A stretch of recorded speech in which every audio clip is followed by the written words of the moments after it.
in the sport of boxing that fights like that at that magnitude, stays in the books forever. I'm glad to be here.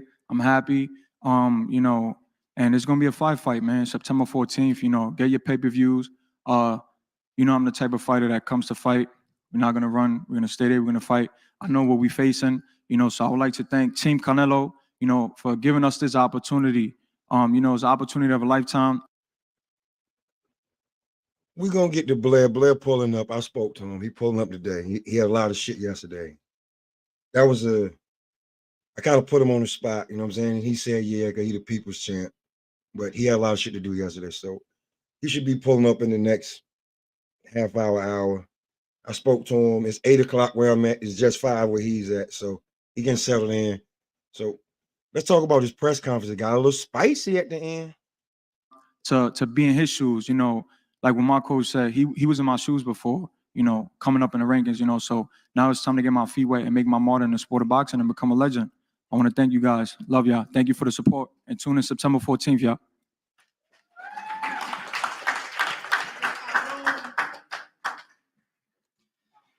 Bob, you ready to kick some ass? I knew you'd say that.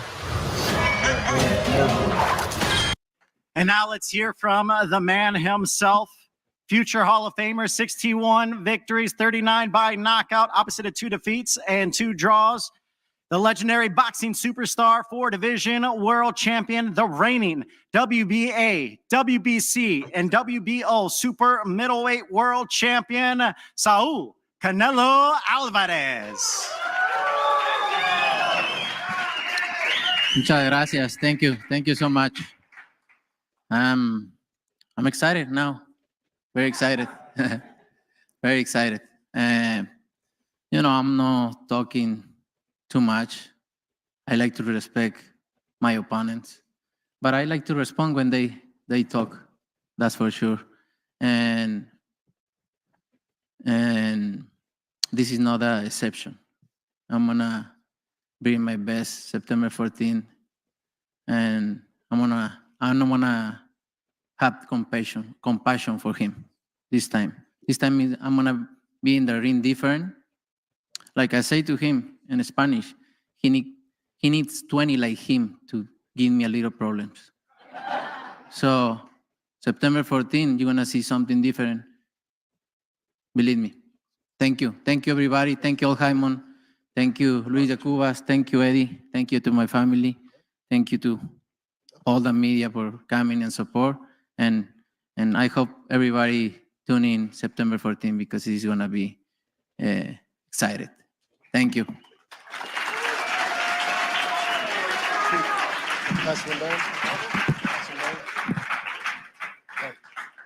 All right, let's start with Berlanga. We saw towards the end when you guys faced off Canelo in New York yesterday, you seem to be having some words with Canelo, and then we saw again here when you guys faced off, you guys were at it for quite a bit. What were you telling Canelo? Well, yesterday, right? Yesterday, I was yesterday just like, and today, yeah. It's gonna be, I'm saying it's gonna be a fight, and it's gonna be different. And he was like, you'll see. I was like, nah, you're gonna see. We just kept going back and forth. But it's a part of the game. It's a part of the sport. You know what I'm saying? We fighters at the end of the day. It's gladiator sport, man. At the end of the day, he's going in there to try to take my life, and I gotta do the same. So, at the end of the day, this is cool, like the pictures and, the interviews, but this is a do or die sport at the end of the day. You could really die in that ring. So, we gotta take it to that next level, and treat it like the gladiator school for real. Canelo, he was talking to you at the face-off in New York City yesterday, talking to you here at the face-off, and you said, you're not gonna have any compassion for him September 14th. Is it some of those words that's starting to get you a little bit motivated as this fight inches closer? Yes. Look, I motivate myself because I love what I do. I love boxing. But at this type of fights, these type of fighters, they really motivate myself even more. So, and I like it. I'm happy. I'm happy because that's make me feel excited, and I'm gonna try. You talking about the motherfuckers with no footwork that's just gonna stand there and eat his punches. Train like never, to bring everything in September 14th. Now, this is obviously adding another chapter to the Mexico-Puerto Rico rivalry. You're back here on this important fight weekend in the boxing calendar, Mexican Independence Day weekend, T-Mobile Arena. What is it like to be back on this date? And on top of that, adding to another chapter of the rivalry. I feel proud to represent my country, especially in those days. These kind of fights, Mexico versus Puerto Rico. I feel proud, and I'm gonna do it in a fashion way. Berlanga, Man,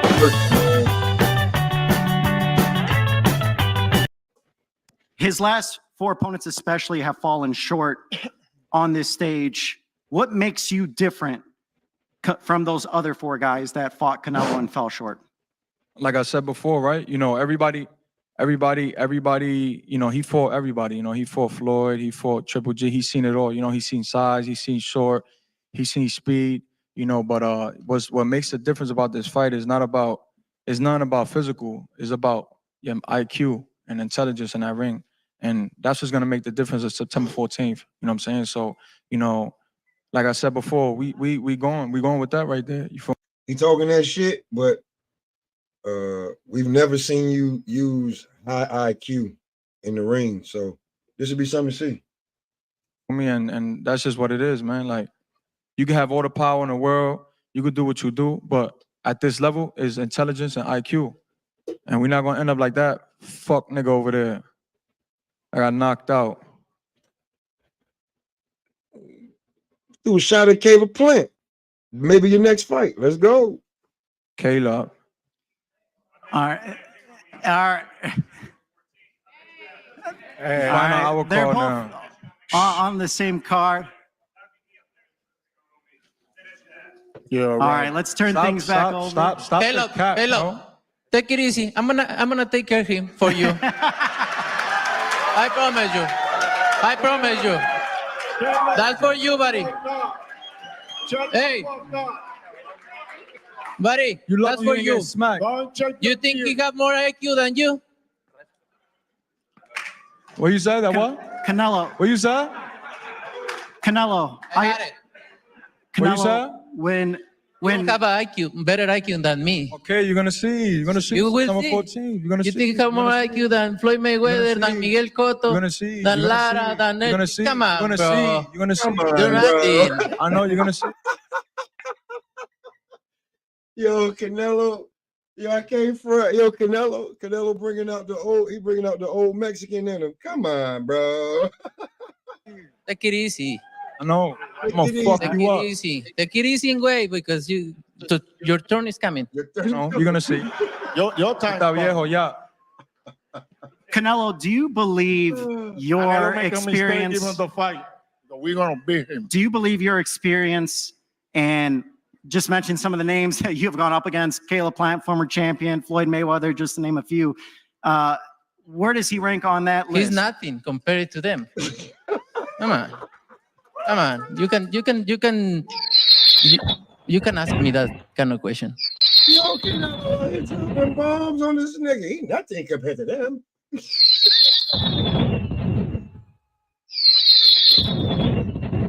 He's just a big dummy coming forward.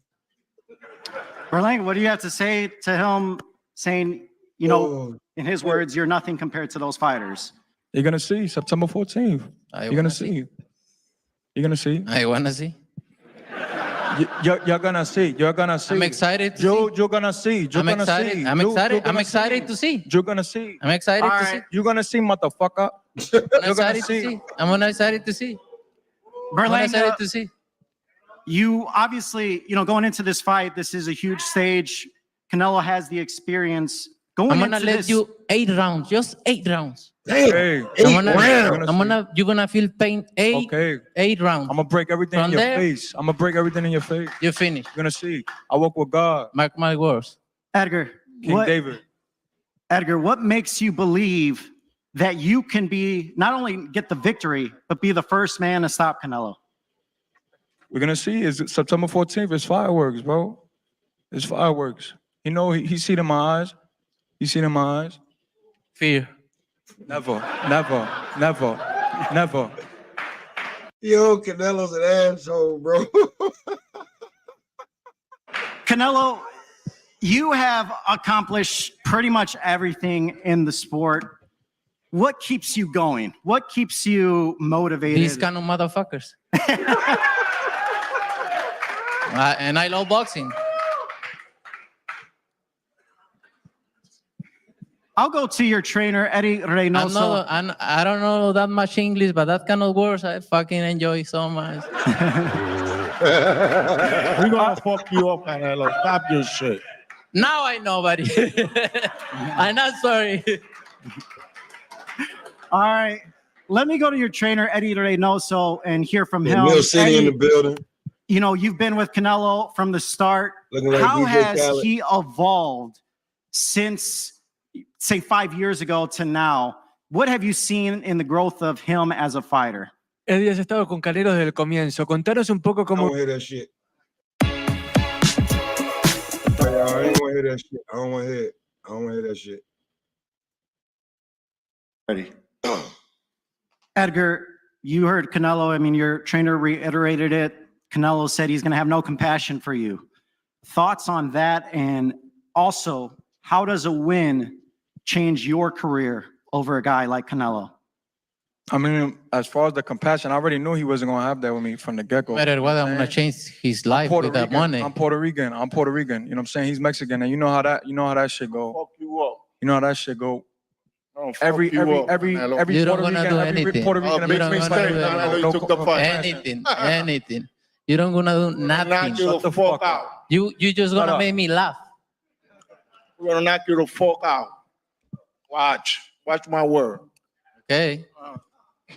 shut the fuck up. I wanna Shut up. see that. I wanna see that. Shut up. Shut Shut up. When I talk, shut Shut up. up.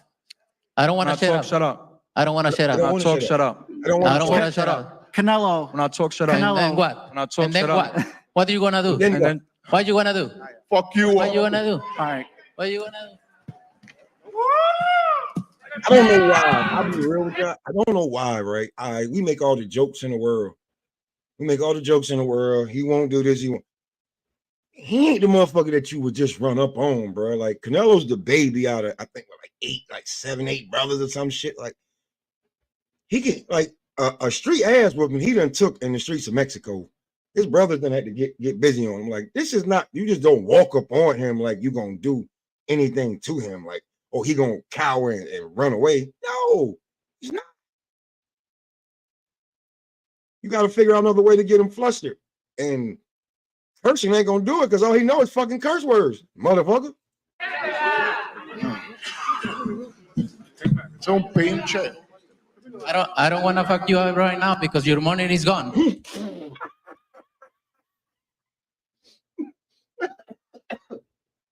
Oh shit.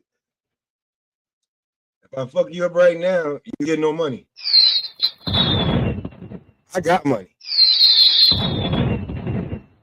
Edgar, you need money. So I'm gonna take it take your easy. place, nigga. Take it I'm gonna easy. take your place. Take it I'm gonna easy. take your place, papi. Then your money is gone. Puerto Rico If en la I fuck you casa, up right ¿oíste? now, your Viva money is Puerto on. Rico, It's all right, puñeta. gentlemen. Que viva Puerto Rico, Take it easy. puñeta. Take it Somos easy. guerreros, Puñeta ¿oíste? la que me vas a Somos hacer. guerreros, ¿oíste? And the war of words and the war of which Spaniard is gonna win. Let the games begin. Niggas, we gonna sit this one out and watch. Somos guerreros, vamos a sacar la mierda, hueputa, ¿oíste? Puñeta la que me vas a hacer. Sí, vamos a sacar la mierda. Vamos a sacar la mierda. Whatever that means. Los borios, ¿oíste? Para que lo sepa. Para que lo sepa. All right, guys, we're gonna stop it right there. You heard the war of words between these two main event fighters, September 14th, Mexican Independence Day weekend. You think I'm scared of you? You think I'm scared of you? You think I'm scared of you? I need 20 like you. You're nasty. Now, I'll be real with you.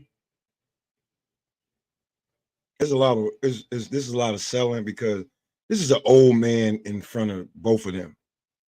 There's 3 old men up there, right? I know that I'm not just gonna say that like they just anybody, But these are professional boxers in the best shape of their life. These 3 old men could not stop these niggas from getting in shape if they want. So this is great promotion. Big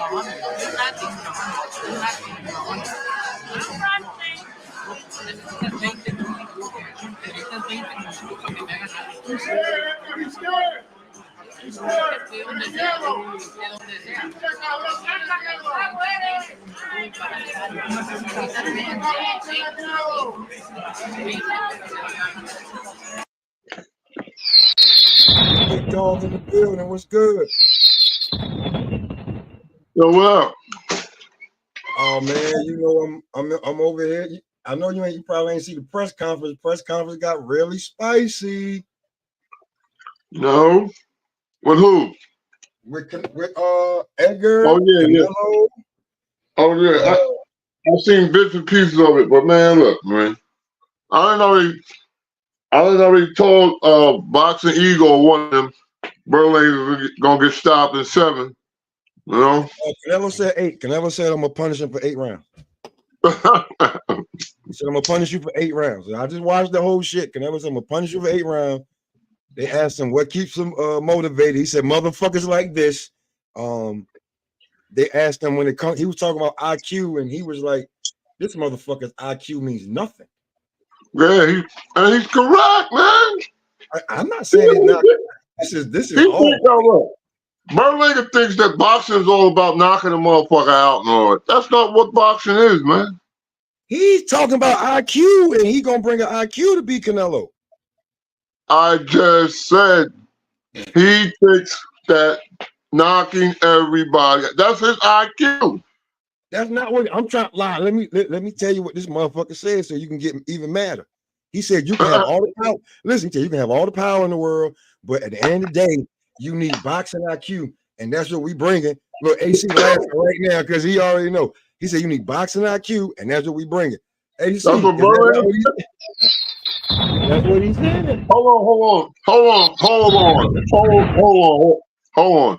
You mean to tell me he told Canelo he needs boxing IQ?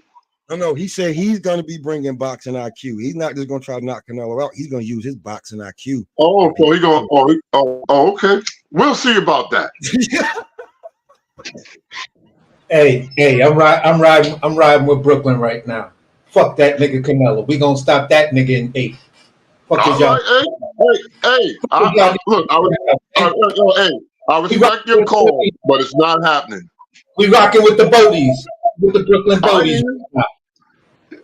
I hear you, but it's not happening. Upset, man. Upset coming September, man. The bag about to get fucked up, man. But Crawford is right now. The bag about to get fucked up because Canelo about to lose, man. Okay. I hear you talking. Hey, listen. Listen. I don't have nothing else to say, but we will see. I was rocking team Canelo up until the first press conference.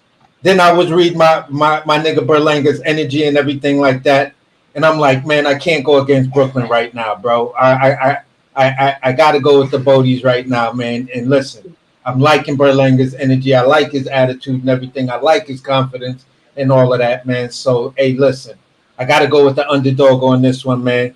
He's the hometown boy, so I got to rock with him because I still got issues with him. Not to cut you off, and there's nothing wrong with hope because it's free. You hear me?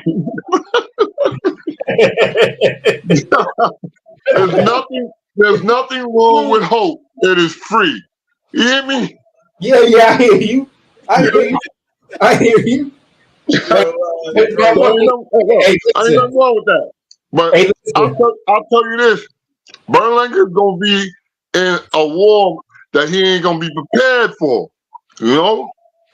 So he said he's coming in with boxing IQ. So therefore, he's telling us that he's gonna be able to contain and adjust to Canelo upstairs and downstairs, cutting the ring off on him, making him constantly back up. How's he gonna defend all this? Well, listen, I'm gonna say it like this. My suggestion and my go back and be listen. Watch Kinetic. Watch a Triple G fight #1. Watch Bivol's fight. Watch Floyd Mayweather's fight, and pick a game that's based on all three of those aspects that you can do well, and hope and that should give you the success. All right. So check this out. So, hey, look, I'm telling everybody on here, I'm telling the world this. It's like this. What is Berlanga gonna do? See, he's saying he's coming out there with the boxing IQ and all that. But that's not gonna happen because the minute Canelo connects on him, he's gonna get frustrated. That's where the discipline come in at. Now he's gonna start winging punches, trying to knock Canelo out. Canelo's gonna be in the basement. He's gonna go back upstairs. He's gonna go back down in the basement. He's gonna cut the ring off on Berlanga. He's gonna have Berlanga constantly backing up, meaning Berlanga's gonna be exhausting a lot of energy and he's gonna get stopped. Hey, listen, I get all of that. I get all of that. That's classic Canelo Alvarez. I get all of that. But I think Berlanga is gonna use he'd be one of the smart people that uses his size advantage by watching, and his reach advantage by watching the Triple G and Bivol and Floyd Mayweather on how to beat Canelo on the inside game, because that nigga's a sucker for uppercut and he's a sucker for a check hook, and he still hasn't corrected neither one of those problems. He is, but he does have a U.S. steel chin. Yes, he does, and that's the scary part out of all of it. Because you got to crack that nigga where they say steel sharpen steel. Berlanga, I hope you working on, really sitting on that uppercut and really just to sit there hot second to deliver that check hook that'll just keep that nigga off balance. So hey, y'all speaking to the point of the question I wanted to ask the AC. I feel what you're saying. Put together all the fighters that gave Canelo a challenge in the past, and what do you do well enough to give him some trouble? So, in your opinion, AC, what does Berlanga do well enough between those three fighters you mentioned? What you said, Mayweather, you said Lara, and you said Bivol. What is his main strength he can play to, since he's the one that brought up boxing IQ? Well, what I'm going to say, good question. Excellent question. What I'm going to say is Berlanga does know how to close and control distance to a certain degree. Yes, he's still young with it. Yes, he still makes a couple of little mistakes that he cannot make with Canelo, especially when you're trying to close that distance on him. You feel what I'm saying? And once you get within striking range of a phone book type fight, once you get in that phone book, press him and get out like he does well, because Berlanga does this well. He can step in, and as he's stepping out, he'll throw that hook, which is a strong, powerful punch, because he'll use it as a step back and boom, catch you with it. You feel what I'm saying? Then he comes right back in with another hook. And this is where, I tend to look at him like, just tighten up those hooks. Don't be so wide with it. Kind of shorten them up or straighten them up. You feel what I'm saying? Okay, so, I do feel you, but and I know it may not be one of the. He has also. Hold on. Before you go on, don't Berlanga have the reach advantage? I know he got the height. Don't he got the reach? Yeah, but I was going to keep that out of the equation, because almost everybody's always had the reach advantage over Canelo, and yet he's still undefeated. Well, not undefeated, but he still managed to win 90 or 98% of those encounters. You feel what I'm saying? Even when they do give him trouble, you gotta respect that. You gotta respect that about him, and keep that within your equation of how to beat him.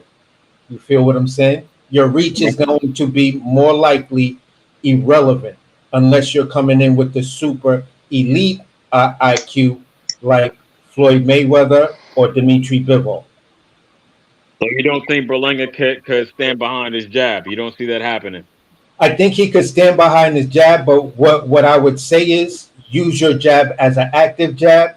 Throw the jab try to fight for a lead hand in the jab war. Throw your jab, close the distance, connect on them, get out, do that step out hook that you do, and then hit him with another jab. Like hit him with a stiff jab at the end of that to completely make him reset.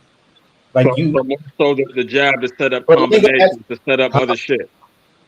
What happened? It says so more utilizing the jab as your advantage to set up other shit. Yeah, you're gonna use the jab to set up the two main punches, but you got to disguise them.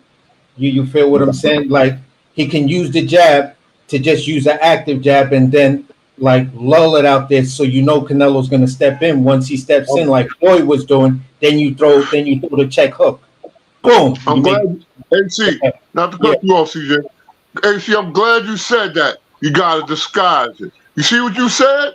Yes. But I'm gonna tell you one thing. You sleeping on Canelo's defense. It ain't no walk in the park. Just hit Canelo. No, I'm not. I'm not sleeping on his defense. I'm giving Canelo's defense is part of his ring IQ because he can counter off the defense easily. His high guard, people sleep on his high guard. His high guard is used as a defensive mechanism, but he also catches and shoots off the high guard, and he also can parry off the high guard. You feel what I'm saying? So I don't sleep on these aspects. And what I'm saying for like a tool that Berlanga does have is, if you're going to use your reach advantage, use your reach advantage when you step in and you get in close. If he's in that high guard position to defend, you punch around the guard to either the body or to the ear, or slightly behind the ear, that little area that may fuck up his equilibrium. You have the arm reach to do it. It's just a matter of now you gotta fight the way you've never really fought before, and you gotta fight extremely smart. So if you talking this ring IQ stuff, Berlanga, you feel what I'm saying? We gotta see it from the first like 30 seconds of round one. We would be able to tell. Let me tell you something. Jaime McGee, he thought the same thing. And Jaime McGee, he'll knock Berlanga out. Hey, that would actually be a good fight. I would love to see that. They battle on the same level. Look. He thought that's what Berlanga is going to be vulnerable to. The uppercut, AC. That's what, because he's taller than Canelo, and he loves that. Yes. They're both susceptible to the uppercut. You feel what I'm saying? Yeah, that's a fact. The height. That's a fact. Yeah, they're both extremely susceptible to the uppercut. So where either one of them is talking stoppage, the stoppage is going to come off of who got caught with each other's uppercut. If Berlanga is going to put the uppercut. And look, hold on. No, the stoppage is going to come from who's mentally prepared and who's in condition, because that's what wins fights. Yeah, I agree with that. But I was just speaking on the punch. You're talking about the punch. The punch somebody going to get caught with.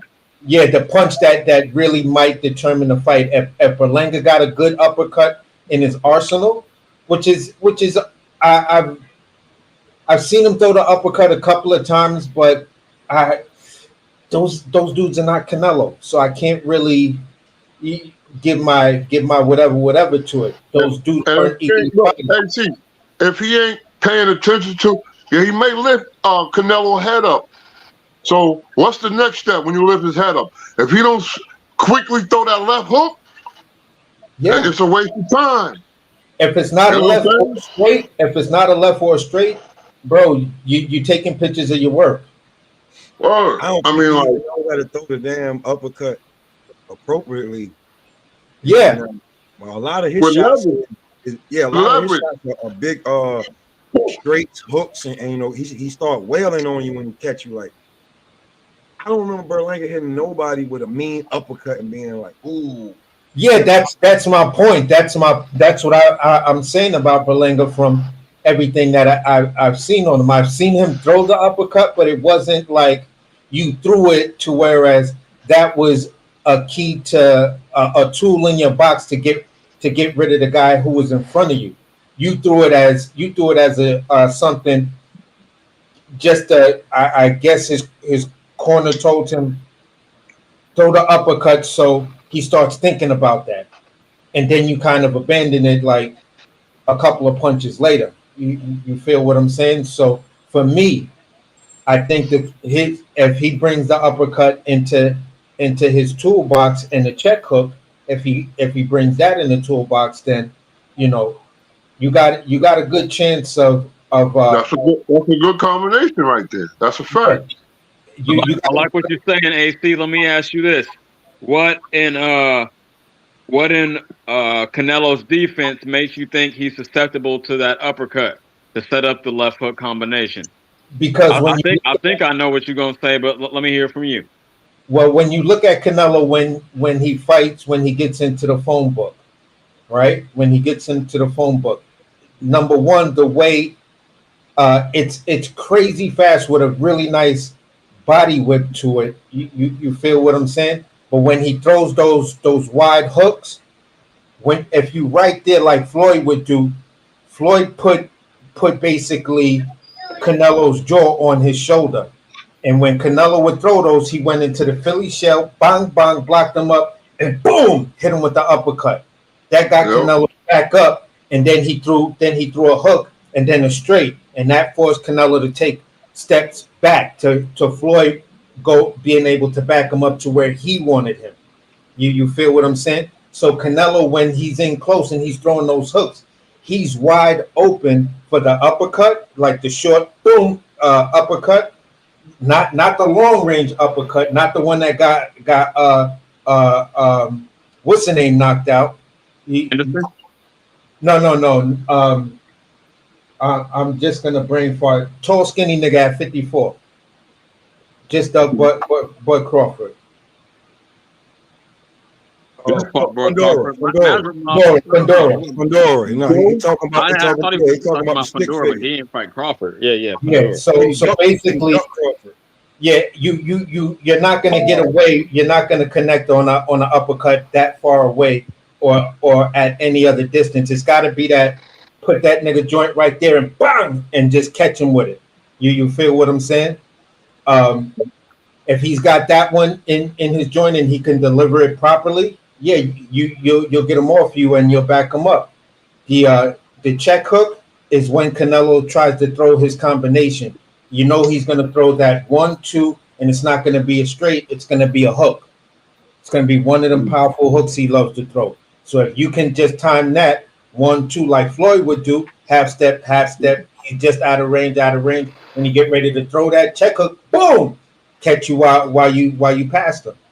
So it's you, like I'm saying, you got to do film study and take all the parts. He got to Berlanga. He's gonna have to get a little aggressive and rough with Canelo. Meaning, if he up on him, he's gonna have to smack Canelo's arm down. Say he smack Canelo's right arm down, he can hook off it real fast. You understand what I'm saying?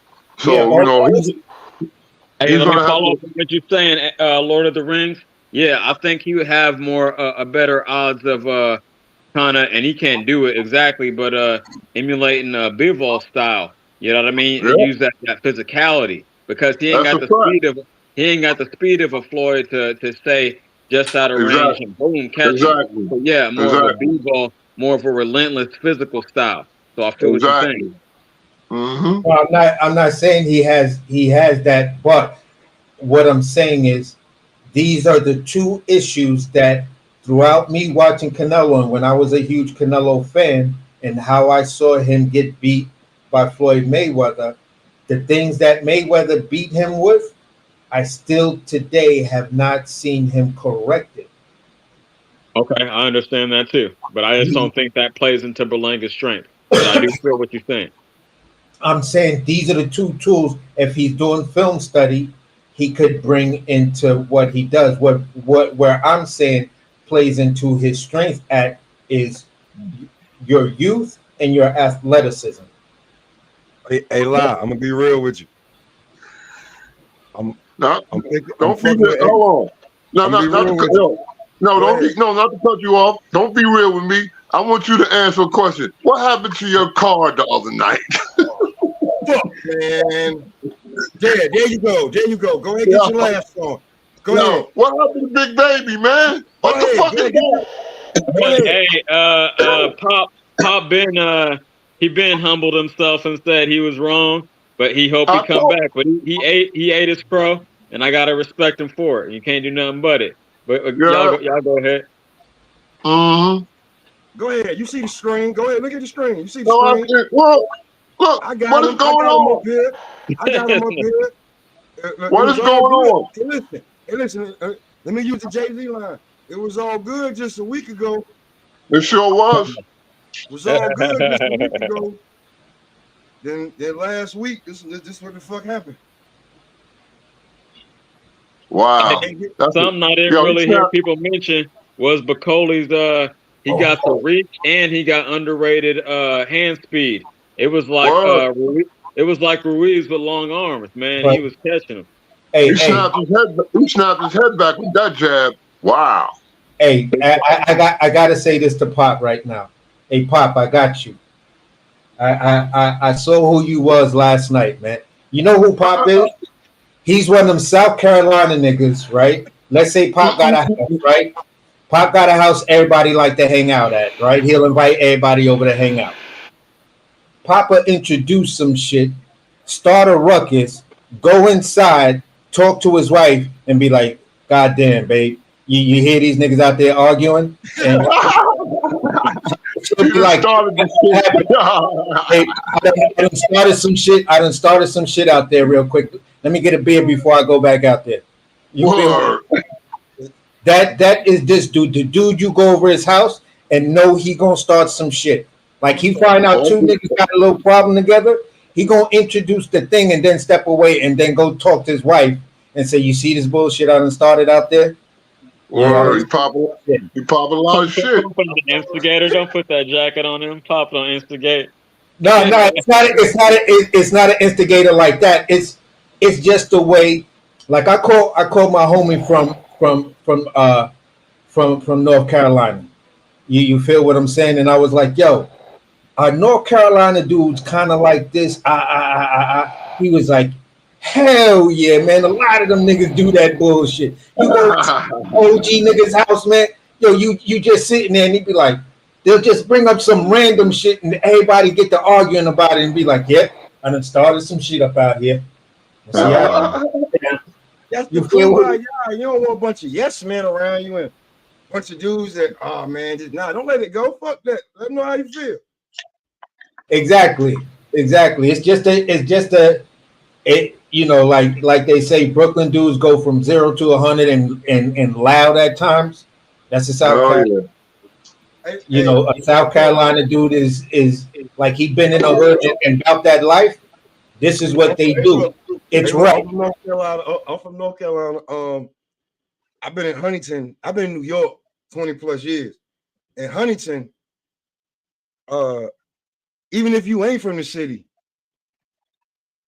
niggas be from the city. Oh yeah, that's what's up. You know what I'm saying? Niggas be from the city because niggas been going to the city since grams was $17. So niggas is from the city. I'll second that. I've been an out west nigga since I was 14 years old. I'm everywhere. Brooklyn, Bronx, everywhere. I was just in Coney Island the other night with my Wu-Tang niggas, Ghostface killing my niggas. I'm always outside. By himself, in Coney Island by himself. Like always, since he was 14. Now there was a bunch of niggas that, well, here, take this. They swear they uptown niggas, but they don't even know where to go when they get uptown. No, niggas not outside, man. Niggas be front. Not outside, right? I'm just saying, bro. I'm from outside, bro. And I don't want a bunch of damn. I don't want a bunch of sissified, pretty knuckles. Like if you ain't got ashy knuckles or a dent in your fist, I can't fuck with you, bro. I'm sorry. You ain't from the struggle. Not because AC. Yeah. I'm gonna take you way back when the chocolate tie was really going on. Bushwick Ave and Corniche at the gate with my Jamaican niggas. I used to go way back then. You hear what I'm talking about? Yeah, that was my spot too, man. We all knew about that. Okay. Yo, listen. We would me and my dogs would sometimes walk from Mother Gaston and Pickin, smoking while we walking, all the way over there, and then smoke that on the way back. And that's Brown. And you talking about Brownsville to Bushwick? Yeah, because Exactly. it's right there. Once you, it's a way to cross Brownsville to where you end up.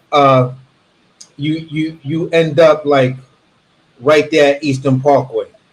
That's a And fact. then Because cross Broadway basically separate most of the side. You know what I'm saying? But once you cross Atlantic Avenue, Broadway right there. Once you cross Broadway, the next block is Bushwick and Aberdeen. It's only 4 or 5 blocks after that. I'm all through there. Hey, I'm always out there. Word. Yeah, it would be a pit bull walk. You see a bunch of dudes, like 6, 7 dudes walking with pit bulls all on leashes and shit like that. Everybody just like, whoa, them shits look crazy. And it would be some shit like that, dog walk. So the dogs got to get walked. So everybody walking the dogs and everything.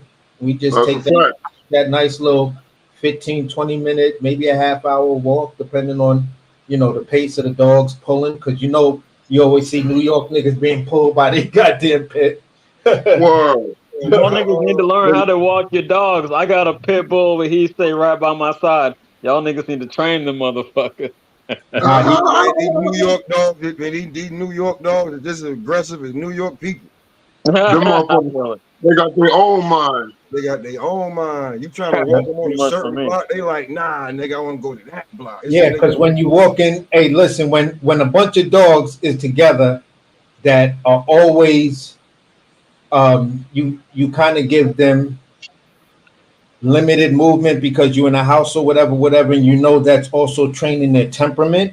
You feel what I'm saying? Once all of them get together, it's 6 dogs that all feel like they're alphas. No, I feel you. So you're not gonna get not one dog to walk by your side. When I walk alone, I could walk my dog off the leash and he stay right there next to me. If I stop, he sits. Okay. And I had all my pits on numbers 2, 4. You know what I'm saying? 5 was lay down with your head down. You feel what I'm saying? Oh wow. So at the end of the day, bro, it was what it was. But just in relation to all of that, that's what that was. But I'm telling y'all, man, my boy Berlanga for the upset, man. You about to fuck up the bag, man. I don't give a fuck what y'all say. I'll be ready to eat my food if I have to, but I'm just gonna get on this motherfucker like the little chubby nigga from The Simpsons and be like, Yeah. He's getting ready to get a nice bag, but he's not gonna get the chip. Hey, listen, since you said that, it got a little chippy. Canelo told him, if I fuck you up now, you don't get your money. Yeah, that shit was he was like, no. If I fuck you up now, you don't get your money. I was like, oh my God, this is the chippiest I ever heard Canelo. Yo, Canelo was on his G shit though. Canelo was on his like, listen, calm down, little nigga. This really ain't like that. This is I like this version of Canelo. You on my stage. I'm giving you this, like, calm down, man. You got the little hands, feeling yourself. Calm down. He was kind of sunning my nigga a little bit right there. I was laughing, but I wasn't feeling that. I'm like, yo, you're not gonna be sunning my dude like that. Listen, I know his people would have been like, nigga, who you trying to sun? He sunned him. Like, smack the shit out you. You don't be trying to sun the homie like that, man. Yeah, he did sun him. I'm gonna tell you what hurt. He sunned the shit out of him. Like, damn, Berlanga, how you walk into that, man? AC, I wish I could ride with you, but once again, this is Canelo tapping in, and Berlanga, he cannot see me. You know what I mean? I hear you, bro. He in my way like a pinche way, and Come fight night. I'm going to fuck him up, man. Shout out to Blair Cobbs, man. What up? Hey, shout out Blair. It hurt my heart to see what you did to AB, but shout out to you. You did your thing, man. Represent. Man, I told everybody. I tried to tell everybody that AB's a fucking bum and what was gonna happen. Y'all niggas. Yo, La said, he fighting who? I said, he fighting Blair Cobb. He said, Blair about to get off on him. I said, yo, stop, man.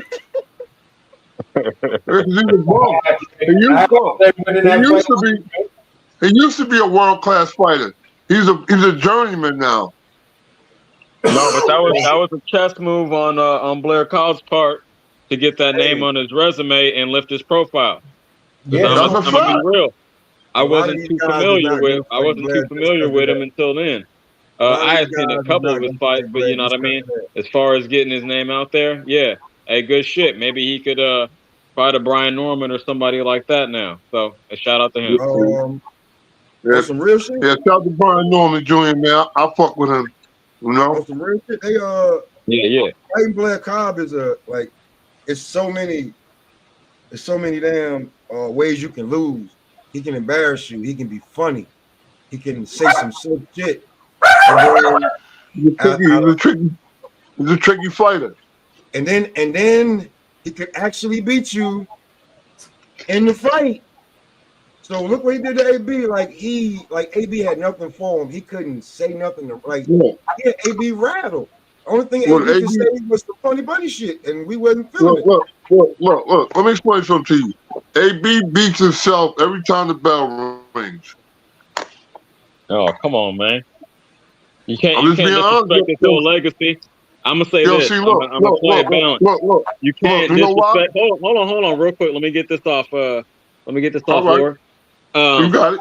You can't disrespect his whole legacy. You know, 4 division champion, but at the same time, no, with the Blair Cobbs fight, he definitely was mentally. Blair managed to get in his head, just like Pop was alluding to, man, and he was already rattled before he stepped inside the rope.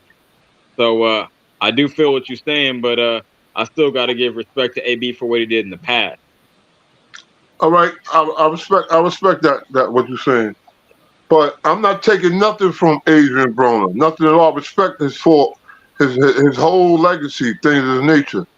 When I made the statement up about saying that Adrian beats himself when the bell rings, if you fight a 12-round fight, whatever the case is, and you only throw 23 punches in 12 rounds, you beat yourself.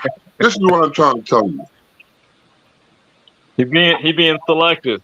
No, I feel exactly what you're saying. We've been begging AB to let his hands go for a decade now, so I feel you. I mean, like that's terrible. I don't know if he got hit one time too hard. He'll never want to get hit again. I don't know what happened. You know it was at Maidana. It was at Maidana stumble. That was it, man. That's the one that put him through the ropes? Yeah. Yeah.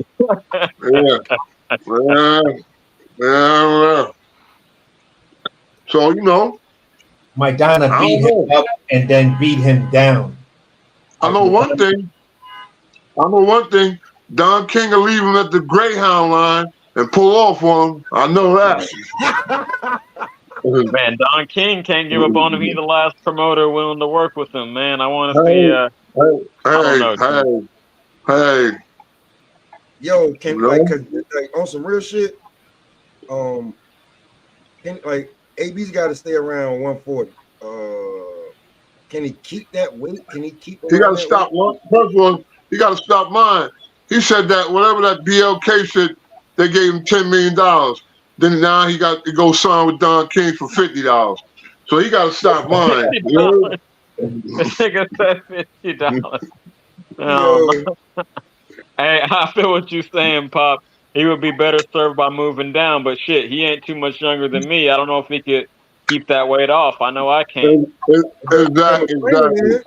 Older you get, harder you get. He better become a teacher. You need to just retire, man.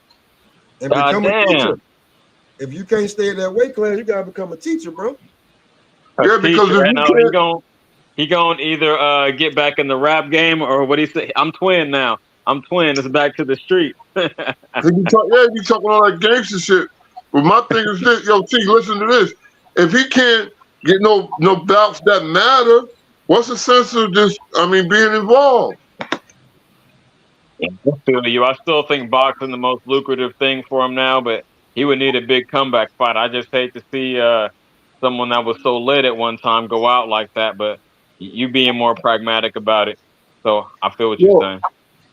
It'd be the company you keep. You be thinking you know everything. A lot of things causes your career to go wrong. You're right about that. Hey, what's up? Hey, Pop, is Blair on deck? It's he don't know how to work the link like that. That's why he be trying to get me to do it on Instagram, but I'm suspended to August the 10th from Instagram for a comment I made. Oh, shit, man, you got to hit that stream. That's funny, man. I call did anybody see that shit when Carmelo Anthony when his son threw the ball at the ref? Nah, I didn't peep that. So Blair's here. He's in the chat. I'm gonna drop the link for him. So one dude was. You want us to step off while you talk to him? I'll step off.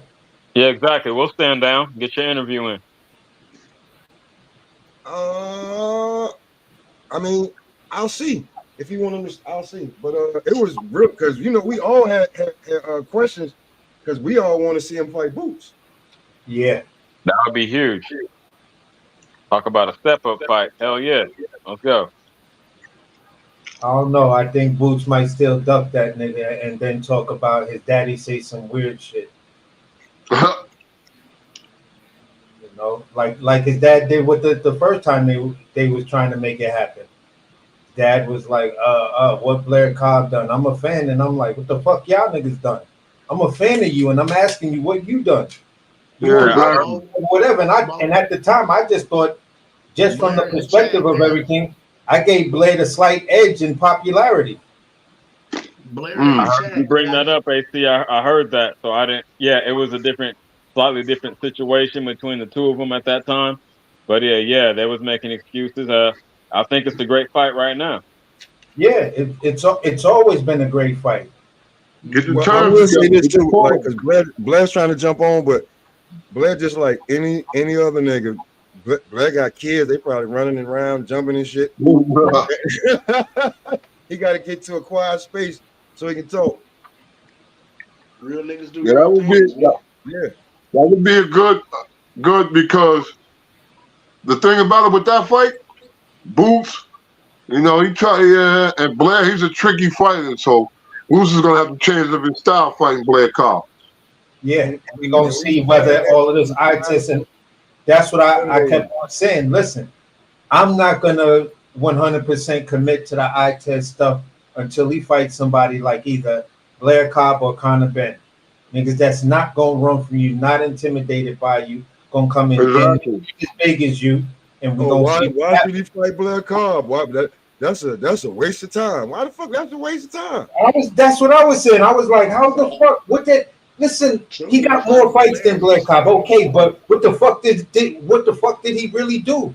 Blair got a better resume and less fights. Like, let's be fucking real. And I said that. I don't care how people mad at me. Compared to everybody else on his resume, fighting Blair is a step up. Like, remember, we've been saying all this time, we wanted to see Buddy in a competitive fight. We wanted to see him take the training wheels off and get him out of all of these showcase fights and squash matches. So we wanted to see him in there with a credible opponent, a live dog, and somebody who had the ability and the tools to be able to give his ass a challenge and a run for his money, potentially be able to beat him. I think Blair has the tools to do that, but also, too, you know what I mean?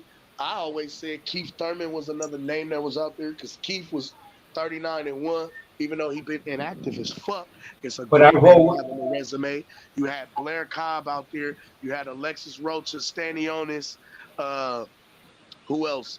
Fuck, Brian Norman Jr. You know what I mean? Like any of Mario these fights, Barrio still out there. You got a lot of yeah, guys that Hey, can fight. hey, any of these fights are considered a step up in comparison to, you know, Karen Chukhausen and fucking Roy Manzilla. You know what I'm saying? Like those are considered step up fights. hey, listen, I'm gonna ask this question, and y'all tell me if I'm crazy for making this statement. Looking at where Blair Cobb was, let's just say before I'm making the statement before the loss. You feel what I'm saying? If he would have gotten all the fights that he was trying to make, I always looked at Blair Cobb's to have the potential to be a better version of like Keith Thurman, because they kind of fight the same, but Blair Cobb showed a little bit more athleticism. I could agree with that, but I was never a Keith Thurman fan anyway. He stayed on his unicycle wasn't a too Keith much. Thurman fan, but I wasn't a Keith Thurman fan. You feel what I'm saying? Because I was like, a really good nigga will fuck this dude up. Like, if he could just, like, when I looked at Blair Cobb, it was like, oh, he like a better version. He just need a little bit more, but I could see him being a better version of this nigga. But because they kind of fight the same, like him, Boo Boo Andre, and Keith Thurman were all in like that group for me. I could say that Blair is more athletic, and Keith used to carry slightly more power. But I do feel the comparison. You feel? Oh, okay. All right. Would you agree with that? I hear you, CJ, but I don't see it. I think if I'm not mistaken, he stopped more dudes. But I do know one thing. At a higher level. I know what he keeps his unicycle in the ring with him, and he stay on it. Yeah, fair enough. But that's what I'm saying. Like, Blair's willing to trade, and let's do this. Like, you cracked me with a good one, so yeah. That's called sitting down on your punches. Exactly. Not all that running around. That's another key difference. I'll give you all that. So, that's what I was about to ask you. I was like, you seriously think that Thurman has more power than Cobb? I would have just been like, wow, that's interesting. That's your observation. Huh?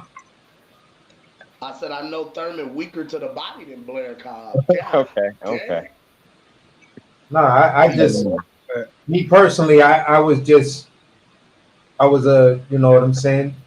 You disagree? Hey, that's fair enough. You disagree with the power. Keith is a touch me not to the body. Yeah, but I was just saying I was a fan of him, since he came out. I liked the whole energy he was coming out with. He brought that WWE energy into boxing. I was like, oh yeah, I like this dude crazy. Oh yeah, he's hella charismatic, bro. Hella charismatic, and I think he'll always sell himself.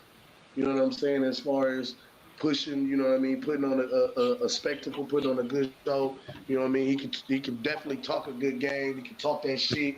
You know what I mean? Then when he get in the ring, he gonna put on an entertaining match that fans want to see. That's gonna be fan friendly. You know what I mean? So I think overall, that compounded with, his skill set and the potential upside from his skill set, I could see him one day potentially. I could see him one day becoming world champion. You know what I mean? In the division for sure. Yeah, definitely got that potential. Of course, I would have to agree. I hope he can make it up to the panel. I'm sorry that Pop IG got flagged. I've been through my own shit with that, but yeah, man. Hopefully we can hear from him. But yeah, definitely could be a champion at 147. Man, that division is pretty wide open in my opinion right now. So we're gonna see. Yo, CJ, yo, Pop. IG, the motherfuckers got a lot of nerve, man, flagging y'all or whatever, and them motherfuckers be robbing motherfuckers. It's shit that be going on with your page and all. They be making money off it, and you don't even be knowing about it. Bro, shit.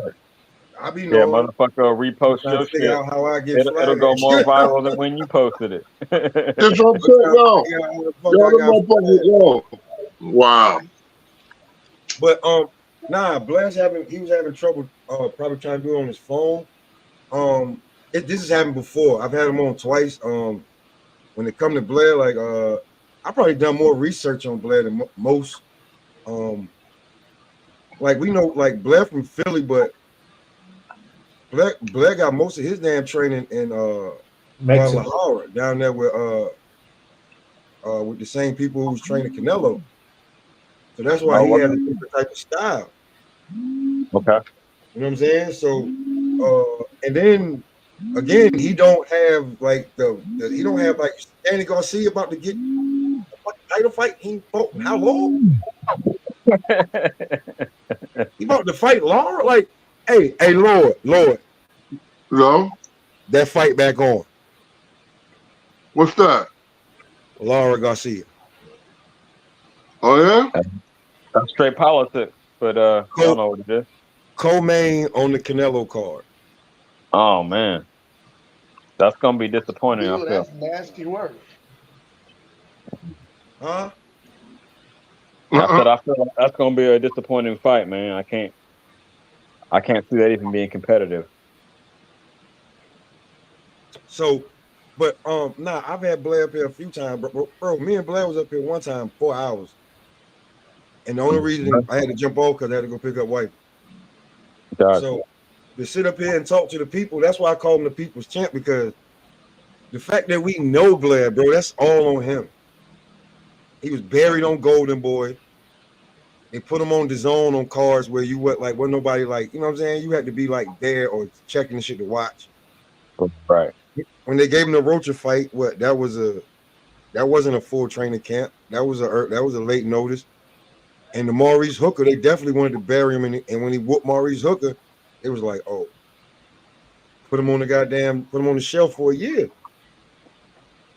That's crazy, but yeah, he upset the apple cart, as they say.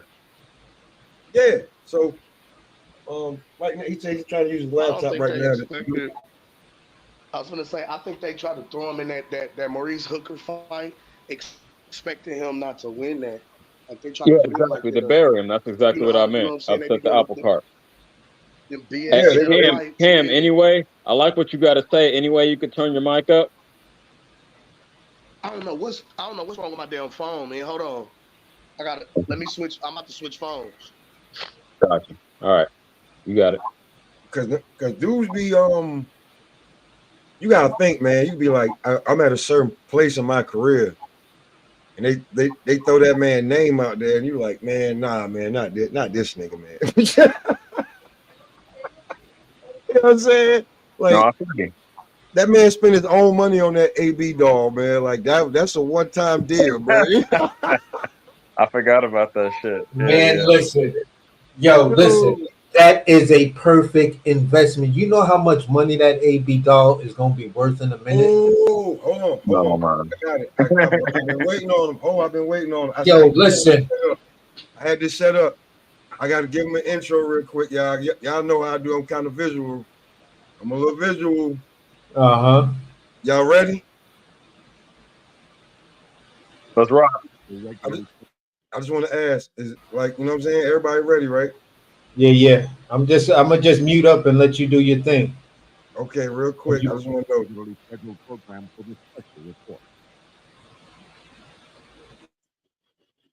Are you ready? Hey, think you can tell us what to do? Ooh. You think you can tell us what to wear? You think that you're better? Well, you better get ready. Bow to the masters. Break it down.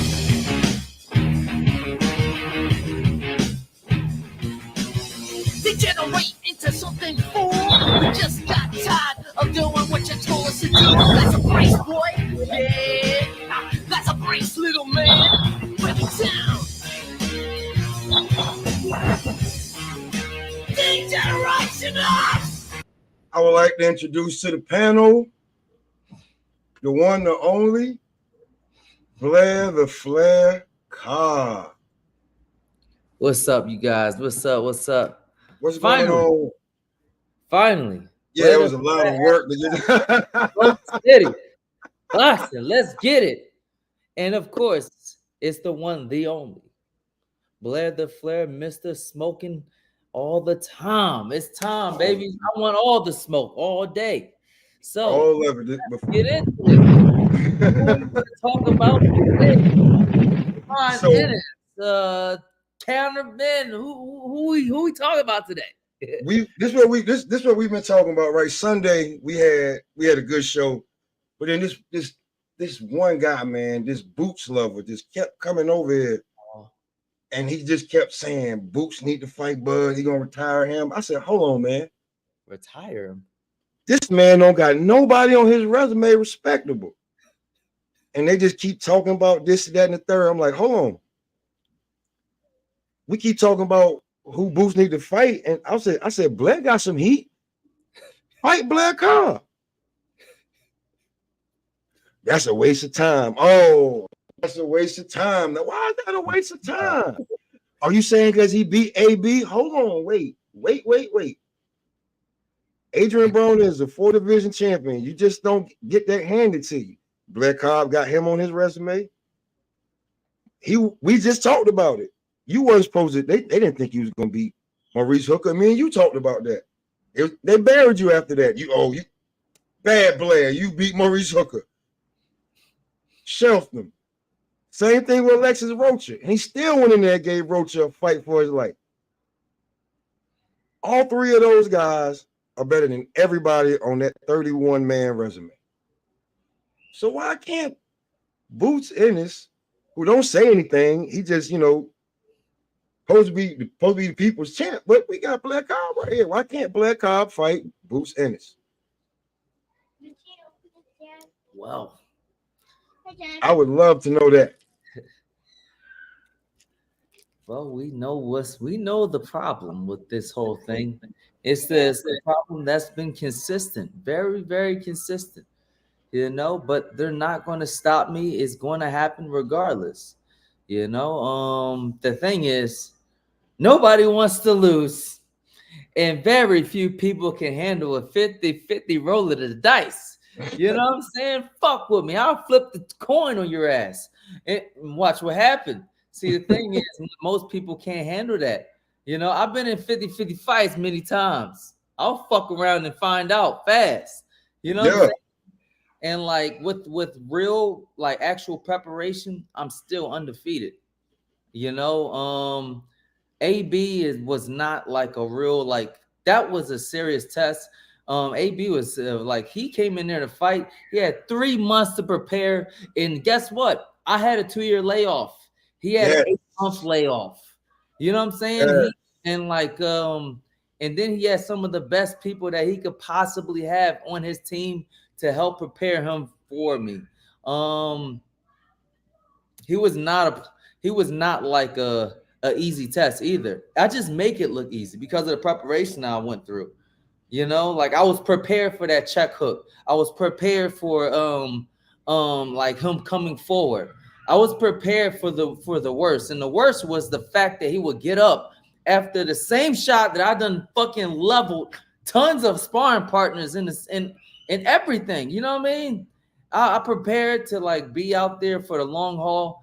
And I also prepared for this, for him to be extremely dangerous in the last few rounds. In the last 2 rounds, he was extremely dangerous. I saw what he did to one of the guys that helped me, Sean Porter. I saw what happened to him. And he was running game on AB all day. And the next time, pow, went down. Yeah, he caught him with a big shot. I'm like, oh shit, where that big shot come from? He called him that big shot. I ain't letting that happen. No. You know what I mean? Do AB still got what it takes to perform at the elite level? Absolutely.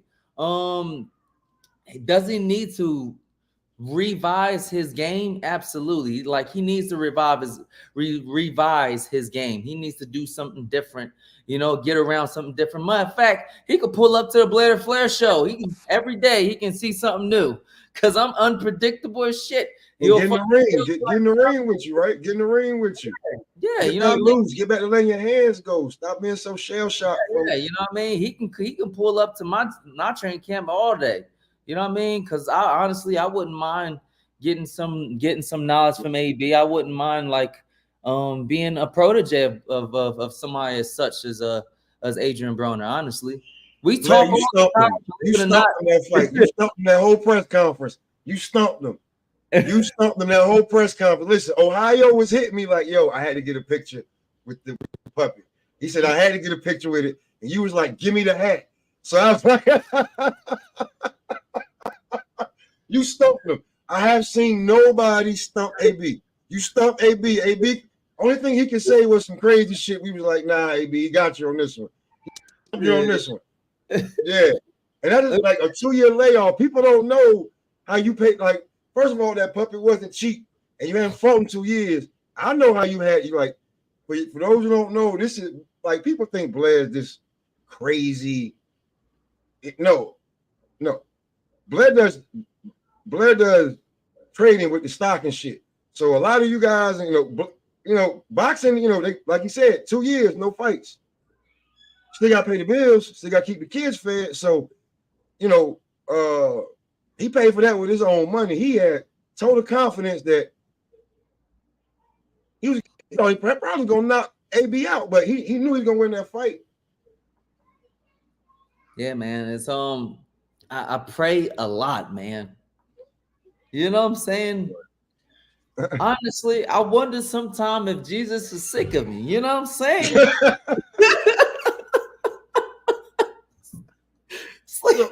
God damn, Nick, what the fuck else you need? Like, look, I don't know how I'm gonna pay my rent, but God, please. I remember one time, we was up here and everybody, we were talking about how fighters were talking about, I ain't getting no fights. Blair was like, shut the fuck up. I'm not getting no fights. You're fighting every 8 months. I ain't fought in a year and a half. Stop crying. I'm the one not getting no fights. So anybody got a question for Blair real fast? Because you know what I'm saying?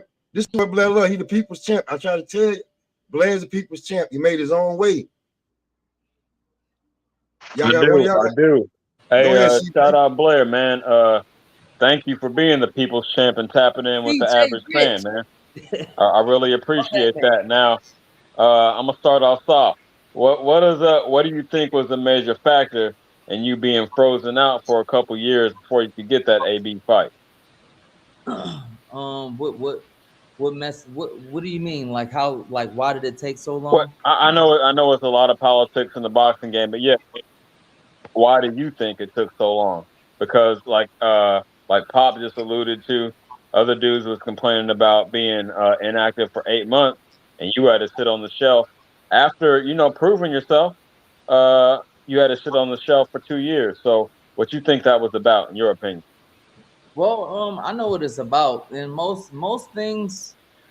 Like right now, we live in a bitch made culture. We live in a bitch made kind of boxing culture right now, where like the promoters want to predict and manufacture fighters to be a certain way. They want to manufacture champions. They think that like money and finances and power and consistency can actually groom somebody to be from nothing to something. In many cases, they've done that, except for there is one big anomaly, and that big anomaly is God.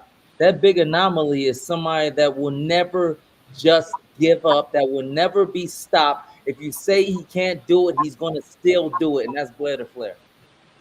I feel you. You got that undying spirit, man. Yeah, hit that bomb. Hit that bomb.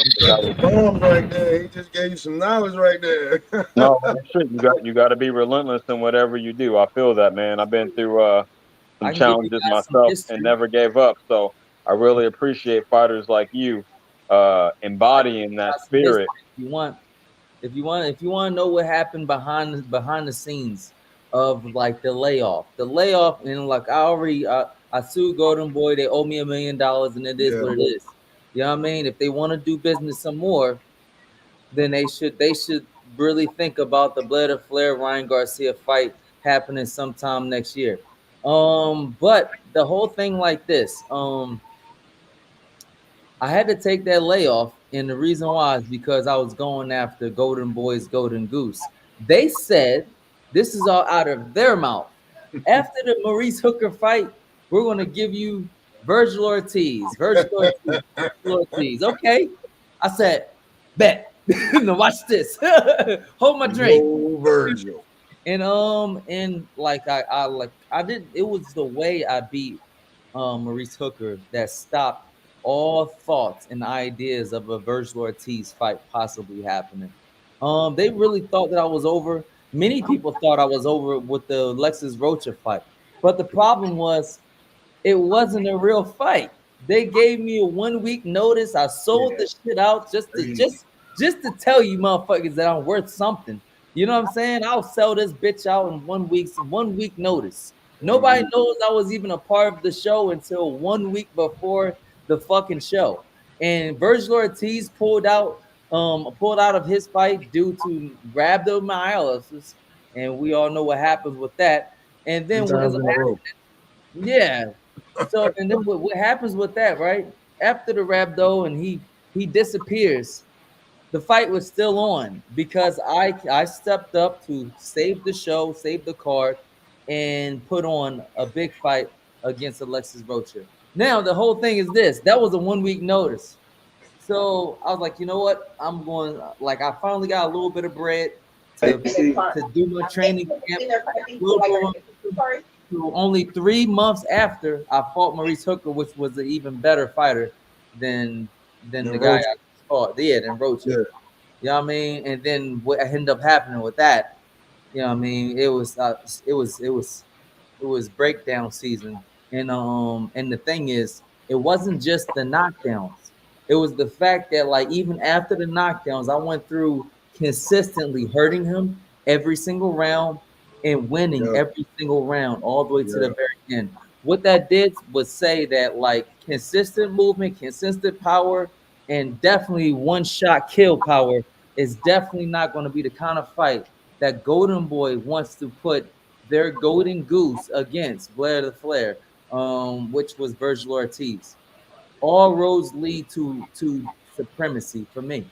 So the whole thing was this: in the midst of the layoff, I said, you know what? Let's make the AB fight happen. Let's make the AB fight happen, right? I talked to Oscar De La Hoya. I talked to Bernard Hopkins. We talked about making that fight happen long before like this whole thing had happened with Don King and all that stuff. And they chose not to. They chose not to just show up. I'm in Malibu, for Christ's sakes.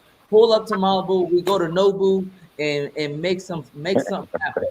You know what I mean? I got a multi-billionaire that's willing to put money up. I got some rich ass friends. Like I live in Malibu, for Christ's sakes. You think I can't?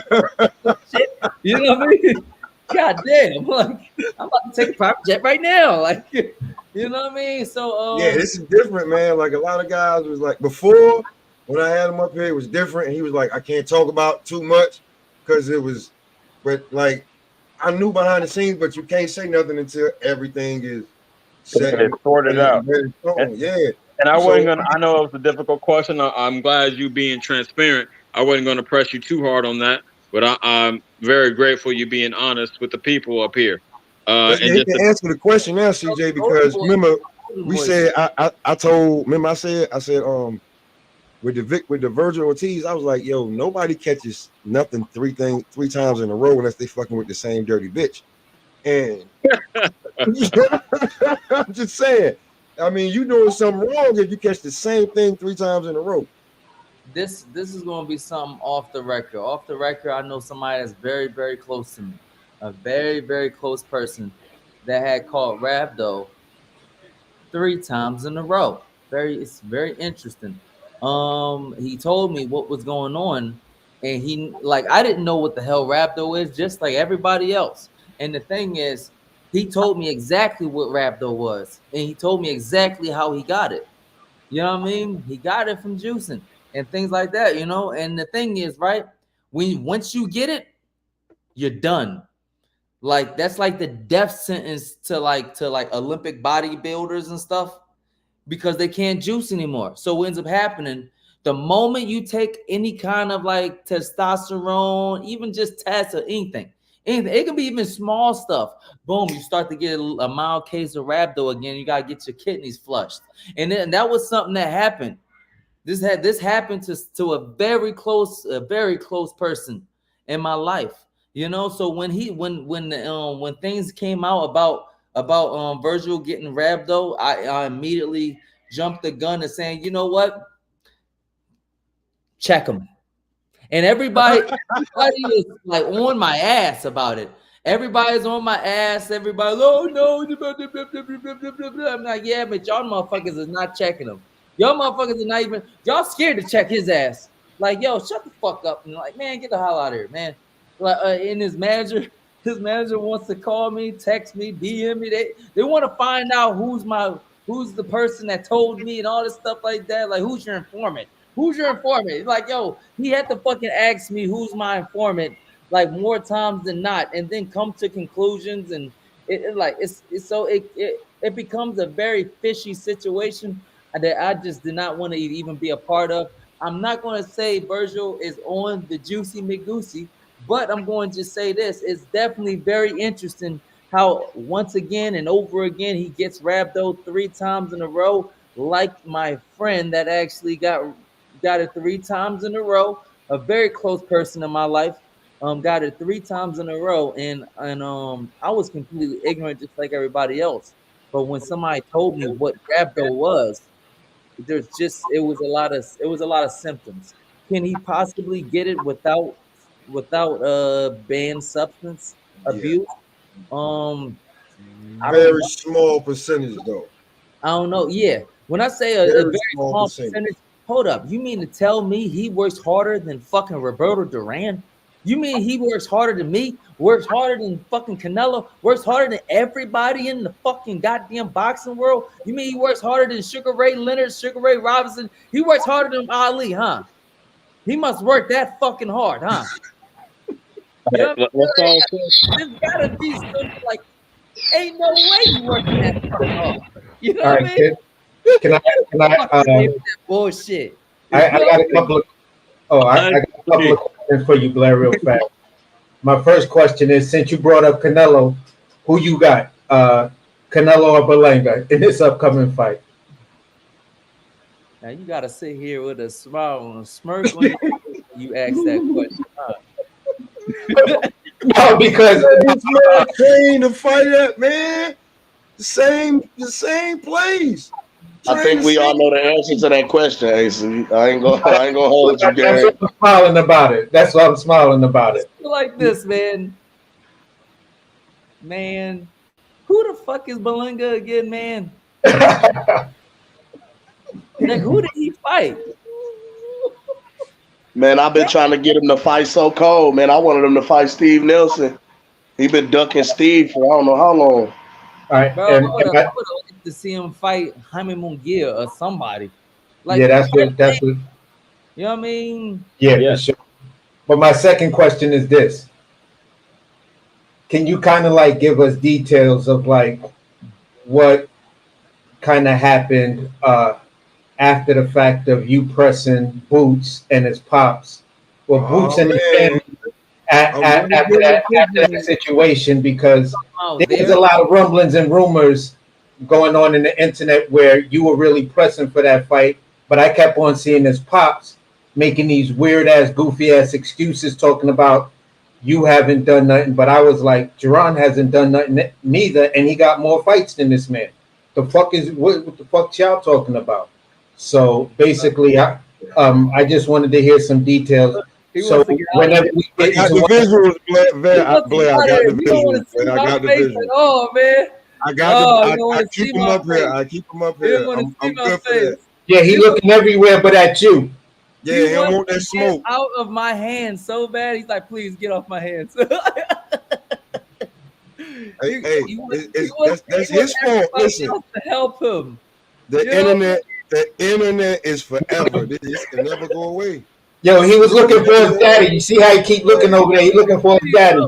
His daddy way back there. Everybody, help me.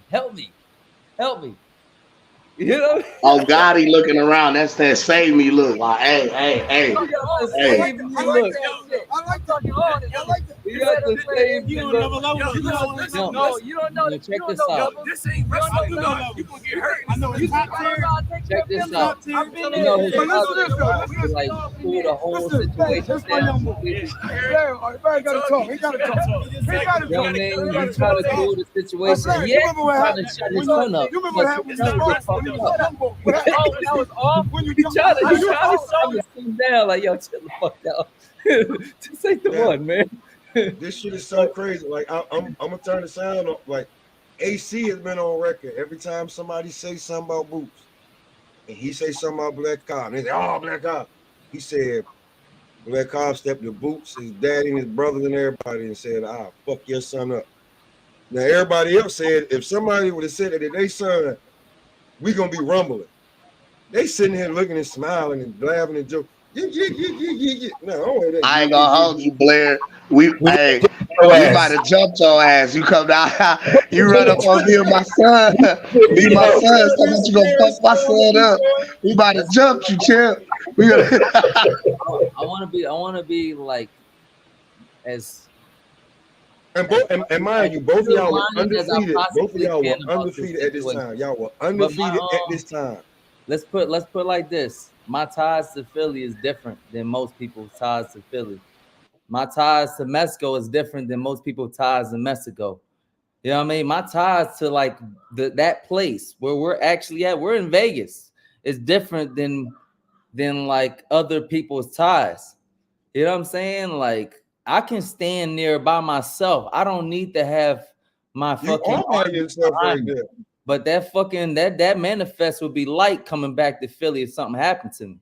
You know what I'm saying? That's a crowd of people you're going. That's like 6 people that you're talking shit to by yourself. Yo, that was honestly, man, that was one of the realest things in this generation of boxing that I've seen. It's like, yeah, that's how it's supposed to be done. That's how I remember fighters doing it. Catch them motherfuckers where they are, and I'm coming to see you, letting you know. Listen, dude, send me a contract or whatever, or let's talk about making this fight because I'm gonna fuck you up. I told him February 14th. Let's get it. I already named a holiday and a fucking day. February 14th. Let's get it right now. You know what I mean? That situation right there, Blair. I'm gonna keep it a buck with you. That situation right there started making me question how much of a Boots fan I really was, because I didn't dig what I saw after that, where it just seemed like they paid for a campaign online to be like, oh, well, what has Blair done? Blair ain't done shit. Who is Blair Cobb? And it's like, the fuck is Jerron Ennis? AC, real quick, because I was listening to the interview. I was jealous because I couldn't get it yesterday, right? But I was listening to it. And they tried to send Blair a contract. Nah. When? Well, hold on. Did they try to send you a contract, or like they tried to like rush you one? They tried to rush me one. No, they tried to rush him a contract. Yeah, this what happened right after the AB fight. They like said, oh yeah, let's how about you fight Jerron Ennis in his upcoming fight. His last opponent pulled out, and to that my trainer said, let's get it. And I'm like, hold up, man. Like, hold up. Like, where the bread at? Like, hold up. Like, oh, it's fucking 200,000. Nah, motherfucker. What the hell is this shit about? I'm like, okay. I had to be like, I can't. One, I'm not doing the Alexis Rocha bullshit again. I'm not going to jump in on late notice. And like, I want to make sure the whole world see this fucking ass whooping. If they were serious about fucking fighting me, because I'm way bigger of a ticket than any other fighter that he's going to be fighting in the next fucking 3 years. Until somebody behind me, there is nobody else that will be a bigger ticket than Blair Flair. So what ends up happening, right? It could have been a very easy move where they were like, okay, look, we're going to do this. We're gonna change. We're gonna pivot. We're gonna make a whole pivot. Change the date to another date and start broadcasting and building up the attraction for Blair Flair. Blair Flair versus Boots Ennis in a major clash of the fight against Philly. That could have been easily made. All of the people that was in cahoots could have easily been made. Everybody could have made easy money, and Boots would have got his ass kicked in Philly. You know what I mean? And that would have been that. But the problem is they don't want that. That wasn't what they were looking for. So really, So you saying they offered you Plasma Center money to fight Boots in Philly? that was a fake ass like, oh yeah, well we're gonna say where we did it. You know what I mean? That's that same offer he said he got from Bud. Like, you know, he want to say, like, since he want to say Bud to him, that's the same offer he sent you. Yeah, like I was like, look, like, you know what a pump fake is? I'm from Philly, so like when we talk about like a pump fake, is what they fraud. They act like, oh, you know what I mean? Have your ass running for something that ain't real. And my whole thing is like, nigga, I'm the only one that fought somebody. Who the fuck are you? You know what I mean? Technically, I'm the most exciting man in boxing. Who the fuck are you? Boots? Who the fuck you fight? Nobody. Boots ain't gonna. I'm sorry. Boots is not gonna get a fight where the other person has the ability to sell the shit out of the fight.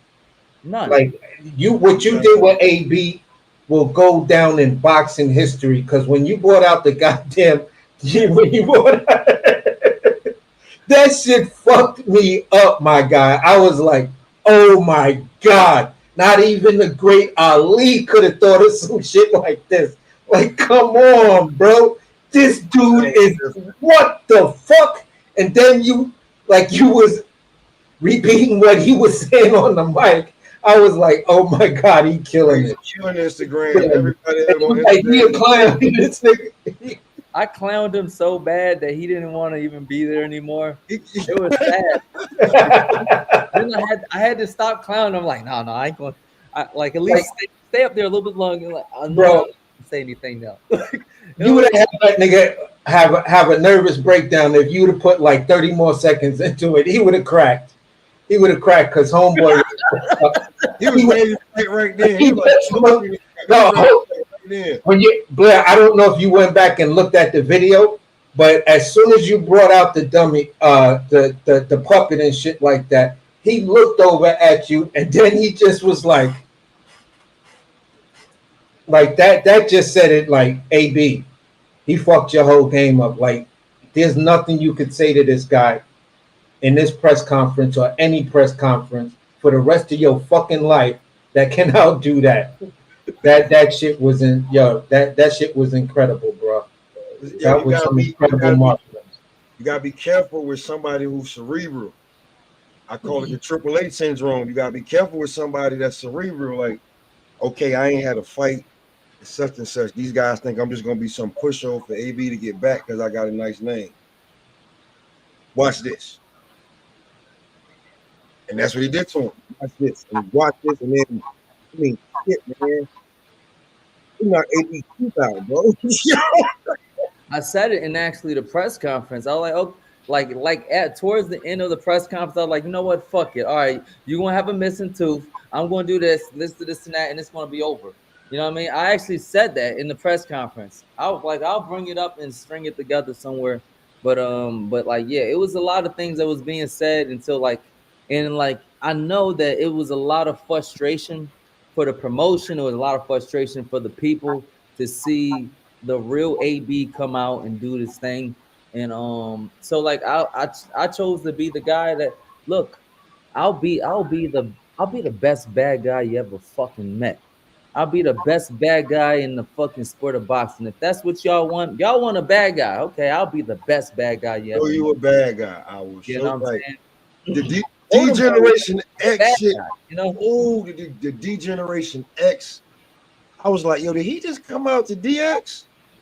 I said, yo, hold on, wait. Shit, I didn't even peep that. I'm saying, because Blair, I'm 43.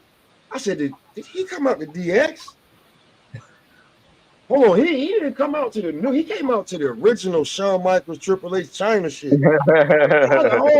Wait, bro. Actually, and you know what's funny? I had Xbox to come out with me, but then what ends up happening, he was caught up with some other shit that particular day in Florida. You know what I mean? And he Probably said smoking weed somewhere he wasn't supposed to be. Crazy. And to give you credit, Blair, Blair, you did it to somebody who was already infamous for really doing this shit at press conferences to really sell the fight, and you outdid him. So I was like, oh shit, now I really got to pay attention to this dude's salesmanship. Like I told some of the other dudes on the panel already, I come from a pro wrestling background, so I appreciate selling the fight. You feel me? So, oh my God, bro, when he said, I haven't heard too many people say woo. You know, the cop, like, I'm from North Carolina, right? So when you know, I can judge a woo. Shout out Ric Flair. He rolled woo. I said, hold on, bro. Like, that's not even his voice when he says woo. He turned into like a singer or something when he says that shit. I can judge a woo, bro. I'm telling you, I'm from North Carolina now. So Ric Flair, like, yo, when Blair say that shit, he had the earrings in, he got the hat, bro. He is selling the fight like one man promotion, one man marketing team. You gotta respect that, because boxers can't talk it, they can't walk it. They don't even got no style. They just, you know, hey, just tell the stylist to dress me in the latest rapper wear, and I'm gonna wear it. Rapper wear. That's basically it. Like bust down with Monstonites all day. Yeah, bust me down. Like, hey, whatever NBA young boy 21 Savage wearing, let me get some shit like that. But like to actually go out there and Blair put shit together and be like, and you be like, yeah, bro, like the rollies, the like whoever you want to, like even fucking Boots, like Blair Flair, in his own way, was his own person with that shit first, with no marketing, like no machine behind him. Yeah, he was on Golden Boy, but like, oh man, hell no. I forced Golden Boy to promote me. See, this is where like niggas make shit happen. Mr. Make It Happen. You know what I'm saying? Because for real, like even with the ties from Mexico, and I could fucking make a call for real. You know what I'm saying? But even with the ties from Mexico and all that shit, like they tried to really like downplay me and like try not to promote me. So what ends up happening every single time, I tell you, every single time, because I know my value and I know my worth. When they didn't want to put me on a show to like actually like give me the promotional value I needed, I had to call the people above Golden Boy. And at the time, the people above Golden Boy, and even now, is the zone, the networks. The networks. I like, so like let's say I'm supposed to be on like a Canelo card or a Ryan Garcia card or something like that. I'm supposed to put on, you know what I'm saying? Yeah. I want to be on the main four people, so we can don't put me on the prelims and the undershoot. Fuck all that bullshit. The main card. Yeah, the main card. Because I fought too many undefeated fighters to get here. You know what I'm saying? I made all the sacrifice. I fought every single person that you put me in there with. You know what I mean? I checked your record. I checked your box rec. It's way more wins than losses with your opponents. Yeah. So way more. So what ends up happening, right? They'll try to play me. They'll give me a pump fake again and be like, oh yeah, we're gonna put you on the card. And then the next thing you know, like, oh yeah, you know what? You're still on the card, but you're on the preliminaries. We're gonna do. I'm like, okay. Yo, the zone, they trying to play me, yo. You know, you're on that card, right? You're like, hey. Oh, they start tripping. What? You're not on a card. You're not on the main card. We need you. You know what? I'm gonna make a call. Don't worry about that. I get a call from Golden Boy soon after. Like, oh yeah, blah, and they try to play me like, look, you know what? We're gonna put you on the you're the opener. You're gonna be the opener. Like, nigga, stop playing like I'm not fucking better than these fucking female fighters you're putting up here. or fucking all this other dumbass shit that you got up there. Dumbass shit. You know what I mean? You got me fighting. You trying to put me on before a prospect and come like. They'll try Don't to do that. Don't do try that. to, like, put like, you know what they'll promote their own thing, and the problem is I'm somebody that they can't control, and that's the problem. That's why Golden Boy don't like me. That's the reason why Golden Boy don't like Ryan. You know what I'm saying? It's the reason why Golden Boy didn't like Canelo. They're stars. We're stars. And you can't just sit here and control us. You're not going to sit here and control us. We're going out there for the biggest paydays. We're going out there for the biggest money. We're going out there to promote our brand. Our brand is not just Golden Boy. It's got to be bigger than that. Yeah. You know what I mean? Because that's how people, can build up higher and higher. You know what I mean? Like Floyd Mayweather became Floyd Mayweather when he had to like start promoting his own brand and started becoming a bigger franchise. Yeah, it's the household name build up. You got to become a household name. This way it leads you to like good endorsements, because you look at Simone Biles right now. She's performing in how many endorsements and commercials are you seeing her in? Serena Williams, you seeing the same thing with Ira Richardson. This is where boxers kind of, she bad as hell. You know what I'm saying? Yeah, for real. One thing y'all definitely need to know is Blair Flair is a chocolate chaser. That's what's up. Hey, Gooch. Hey, enough.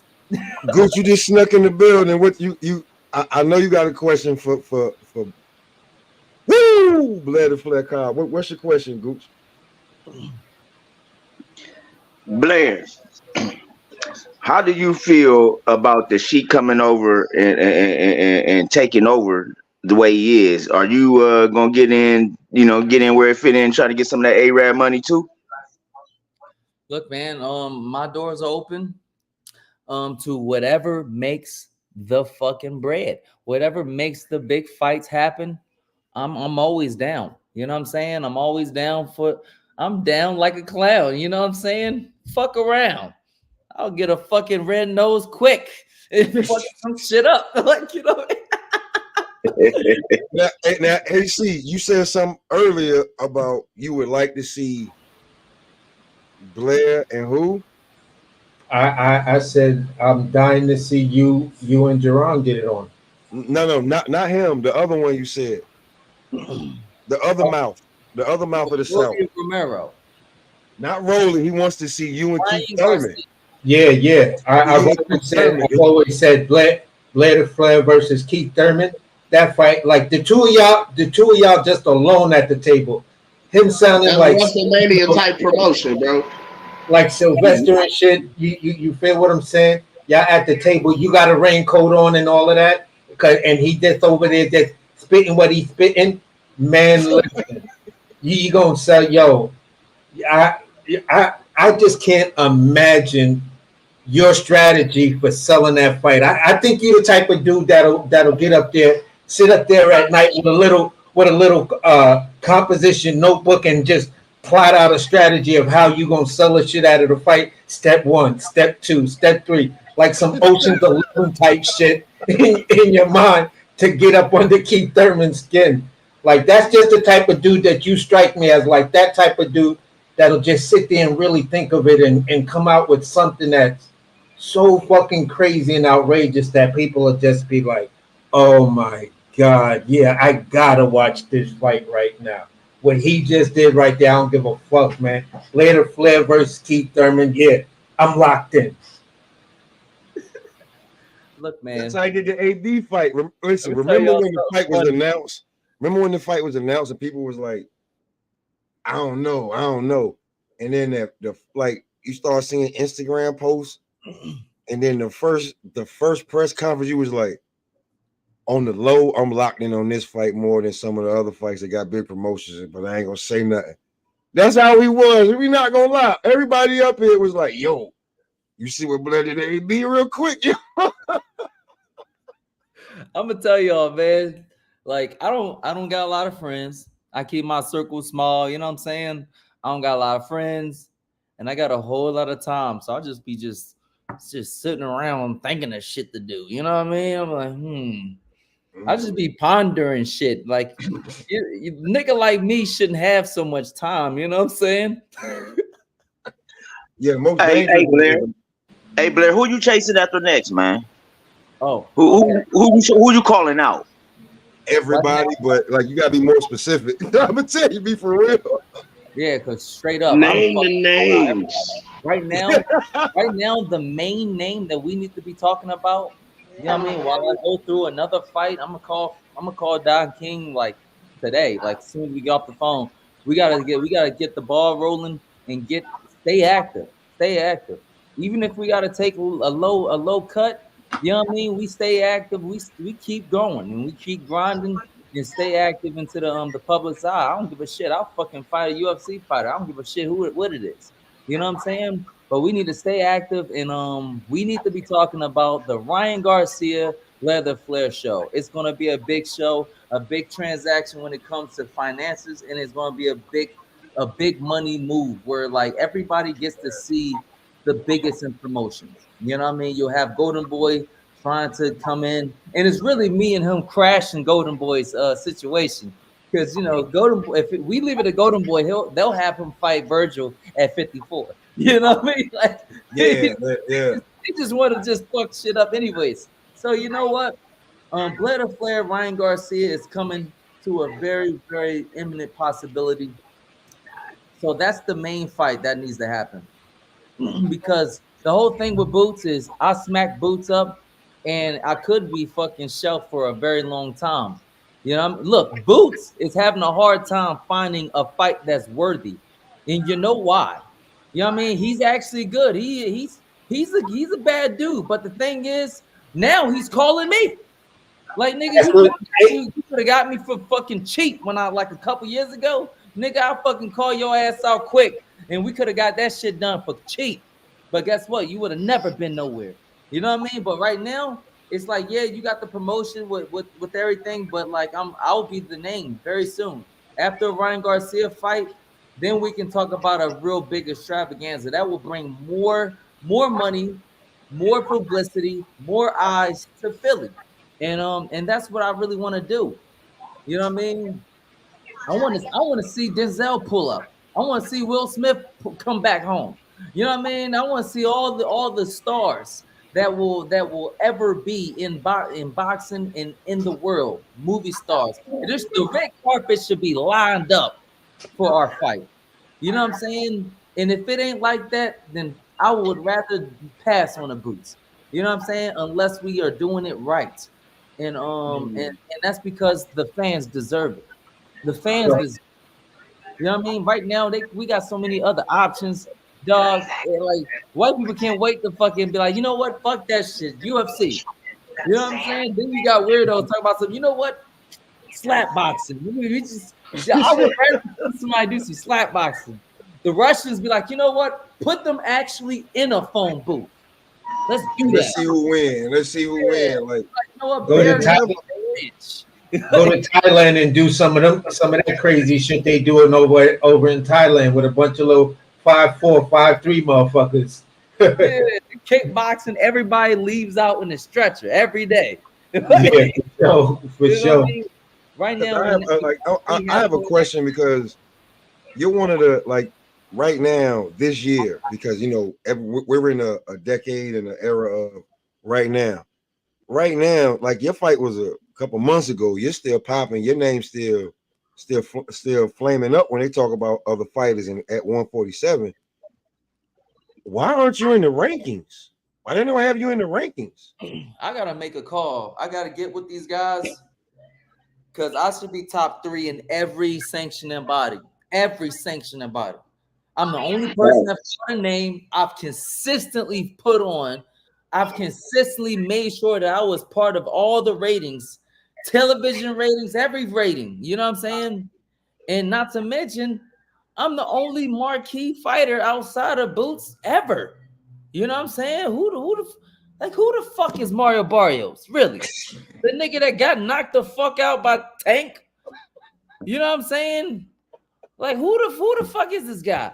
You know what I mean? And we can talk about like Manny Pacquiao. Nigga, are you really trying to fight again? Last time I checked, professionally, you need to. You wanted $15 million, but you ain't never got $15 million of fucking like of yes, that's exactly what you're getting. All the other money you got from promotion and fucking pay-per-views. You know what I'm saying? How about I give you $2 million and fucking you get a big portion of the pay-per-views? Regardless, you're gonna make close to fucking what 40 million. You know what I mean? Fighting me. You know what I mean? But like, what you want to fucking fight a kickboxer in fucking Tokyo somewhere? Like, I don't know. It's I don't know where we're going with it. You know what I mean? And that's the fighter that I love the most. Like, there's very few fighters I would ever like respect more than Manny Pacquiao ever. You know what I'm saying? But then we couldn't make that fight happen. Hopefully he'll bowl around the idea of fighting me again. You know what I mean? Maybe that'll be my tune-up for Ryan. You know what I mean? But like it's like whatever, man. Whoever can get it. It's just very frustrating because everybody wants to say that they're worth more money than they really are. Y'all ain't said who I want Blair to fight. I want to see you also fight motherfucking Earl Spence. I think that would be a good ass fight, bro. I'm down, man. I'm down like a clown. Because he been calling Earl Spence out for a few. It's been about 4 years. Yeah. But like, every time, I hope you guys could like actually look back to when the fight with Terrence Crawford was being made and all that stuff. I kind of like told you guys that like I saw the exact same thing that Crawford saw, and he would fall victim to Blair Flair just like he fell victim to Crawford. The only thing is, I would look a little crazy doing it. So like, you know what I mean? You ever see a motherfucker get like gamed by a nigga that don't know how to play basketball?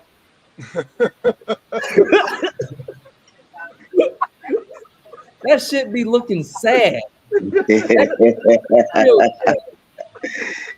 That's kind of like what it would look like, because he'll be nice, he'll stay within his form, and then just be hitting the deck like 4 or 5 times. You know what I mean? Like what the fuck? This nigga is wild. Like, and all that shit is landing. Like, nigga, put your hands up. Like, he already has his hands up. It's just not. You know what I mean? He's a great fighter. He's a great athlete. Obviously, I believe that the accident definitely played a part, but also what really played a part is just the fact that like certain type of fighters he was not fighting. You know what I'm saying? He was not fighting Crawford for a long time, and there was a lot of other fighters that could have took him out too. But like he stayed away from a lot of those good fighters. You know what I'm saying? Away from southpaws and movers and shakers. Yeah, like you know what I'm saying. And look, there's a reason why he only uses one form of block and one form of defense. There's a reason why his power is so strong. His structure. You know what I mean? But like, there's a reason behind all that stuff. You know what I mean? And one of the biggest reasons because his reflexes is not that fucking fast. He's not fast at all. You know what I'm saying? And he's very strong and very powerful. But is he really? All that power comes from his structure. You know all that comes from his structure. So the thing is, if you have a joker that's moving laterally this way and that way, throwing off his structure, throwing off his eyes because he can't really see that much, coming down a pipe, pow! You know what I mean? Because that's what happens. And I would like for you guys to really think about the fight with Kell Brooks. Kell Brooks decided to actually fight him, right? And he was winning for like a really good portion of time. And the reason why is because he was coming up the middle and like landing big shots right in between that high tight guard he has. You know what I mean? The only problem is that Kell Brooks never made an adjustment when Spence made an adjustment. That will not happen to somebody like me because I'm fluid as shit. You know what I'm saying? And I'm very frustrating. He could chase me down all he wants. He'll go down too. You know what I'm saying? So you know, there you go, Goop. There's your answer right there. He feel that he'll knock Earl the fuck out. So go ahead. He'll like, Yeah, I don't say I'll knock him out, but I say he's definitely hitting the deck. You know, Boots, he's getting knocked the fuck out. Earl Spence, because of his discipline and his craft to like stay into like the like let's say the basics, there's ways for him to survive. There's ways for him to survive, I would see. You know what I'm saying? And then I still feel like he's still resilient. Even though he's gonna hit the deck a couple times, he might just win off the simple fact that he like had a tight guard, you know what I mean? And like survived a fucking tornado. You know what I mean? Just sit there and survive a tornado. He will. You know what I mean? Gotta follow up on that, Blair. I gotta follow up on that. Why do you think Boots would get stopped then? If you could knock Earl down a few times. Why do you think what's the difference? I'm saying Boots' defense just more leaky? No. Boots' problem is mental. Boots' problem is mental, and also his technical generalship. I see past all of the reasons why he does the things that he does, and I can make him do things that he don't want to do, or make him do things that he don't know that he shouldn't do. You know what I mean? At a particular time, I know how to do and throw punches that he will not be able to see coming and have like unbelievable power behind it. I know that like if I crack him upside his head, his legs is gonna get loosey McGoosey. You know what I mean? I know one thing's for certain. He's never been put in a situation of adversity where we could see if he's a man or not. You know what I mean? I mean, he's a grown ass man with the name Boots. I mean, shit. Well, we'll see what happens. Cause what kind of boots are they? Kinky boots. No boots. I gotta show you that right now that likes to get spankings, and I'll make sure that she got these special boots on. You know what I mean? Hell nah. Like shit. If Boots start acting real strange, start doing the stinky leg dance, and you know what I mean. One thing I'm definitely gonna say, I smell pussy. It's time to eat. God damn. All right. Hey, I couldn't ask for a better response. You got it. I got one question for you. Would you ever consider moving up to 54? You feel you're a natural 147? Yeah, I don't really have any real reason to move up to 54. You know what I mean? Even when we make the Terrence Crawford fight happen, I know that he can move down better than I can move up. There's no real reason for him to fucking like come on. You can come down to fucking 147. It wasn't that hard for you to make that weight. You know what I'm saying? Unless you're just fat and just lazy. And I don't think he's either of those things. But 154, after seeing that fight, like I think that he's definitely more dangerous at 147. I think the fight between me and him should be at 147. Okay. So Bud would be a dude that you'd be willing to fight at 47. He wants to fight everybody. He wants to fight everybody. If you listen, Tio, Supremacists, that's definitely who just won. Ryo just won. Who's the WBC champ? Whoever the Julio, he'll fight anyone. He just made 140. Stanionis, Brian Norman Jr., Boots, Mario Barrios. He'll fight all of them. He don't give a fuck.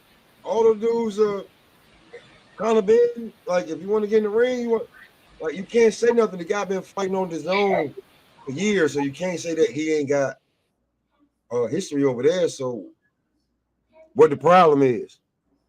The problem is that nobody wants to lose. And many times it's not the actual fighters. Like I cannot see Conor Benn ever turning down a big fight with anybody, not even Boots, not even me. I think that Conor Benn is more of a man than most people. But the thing is Eddie Hearns. Eddie Hearns is not ready to fucking lose out on some shit that he think that will be able to easily promote and sell out. Damn. So could we, let's just say as a fight to wait to a fight to happen before you get the Ryan Garcia fight, or really put that effort into pushing for the Ryan Garcia fight, do you think you and Conor Benn over in the UK would do great numbers. I do, because I know you're gonna sell the shit out of it, and they could put you in the O2 Arena or Wembley or one of them Cardigan or whatever the fuck them weird ass names are of them stadiums and shit like that. I think you and Ben could sell one of them shits out and do really good numbers on the UK and global pay-per-view. I think that Blair Flair and Conor Ben fight would do tremendous numbers on pay-per-view and can be sold almost anywhere. Right here in Las Vegas.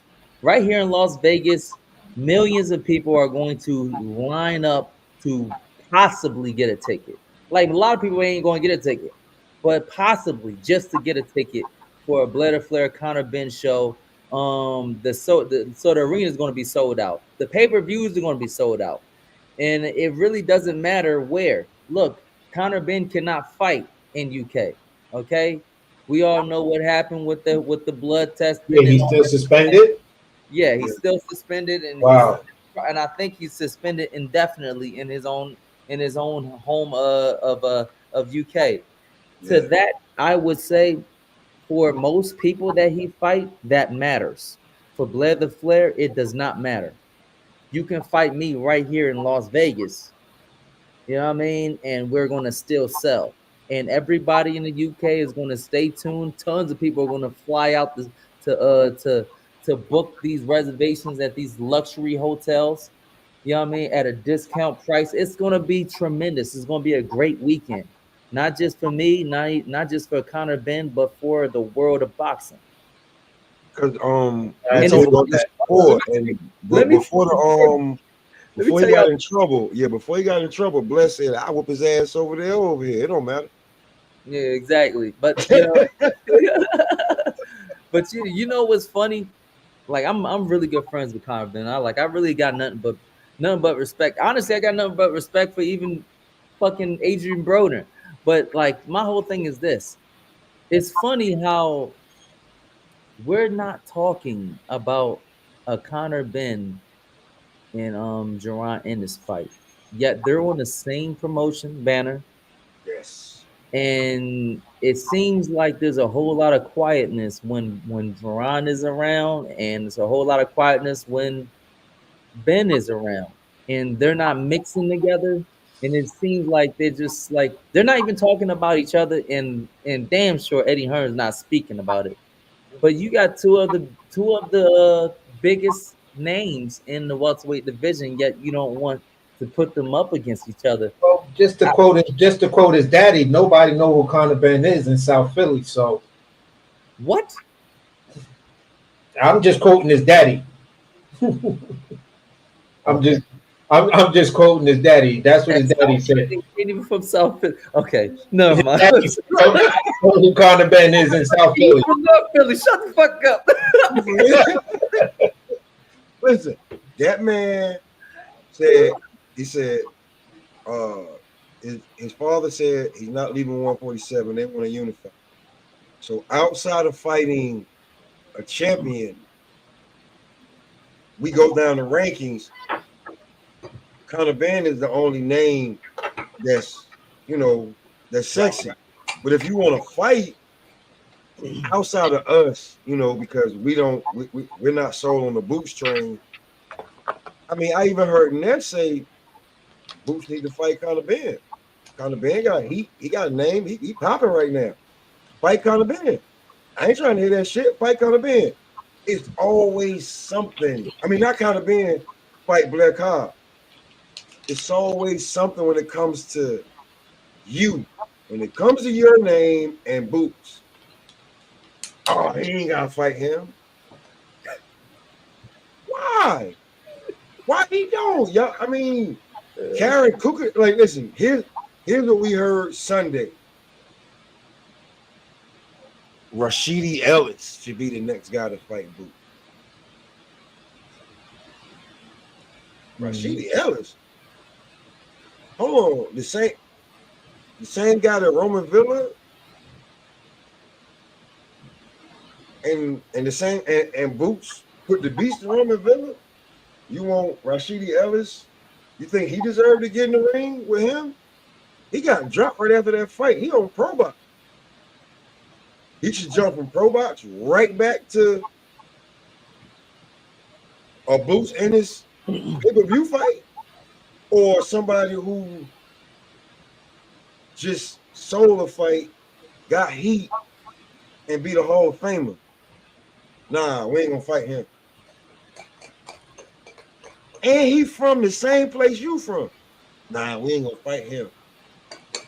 But Eddie, you said you want to bring big fights back to Philadelphia. We ain't gonna fight him.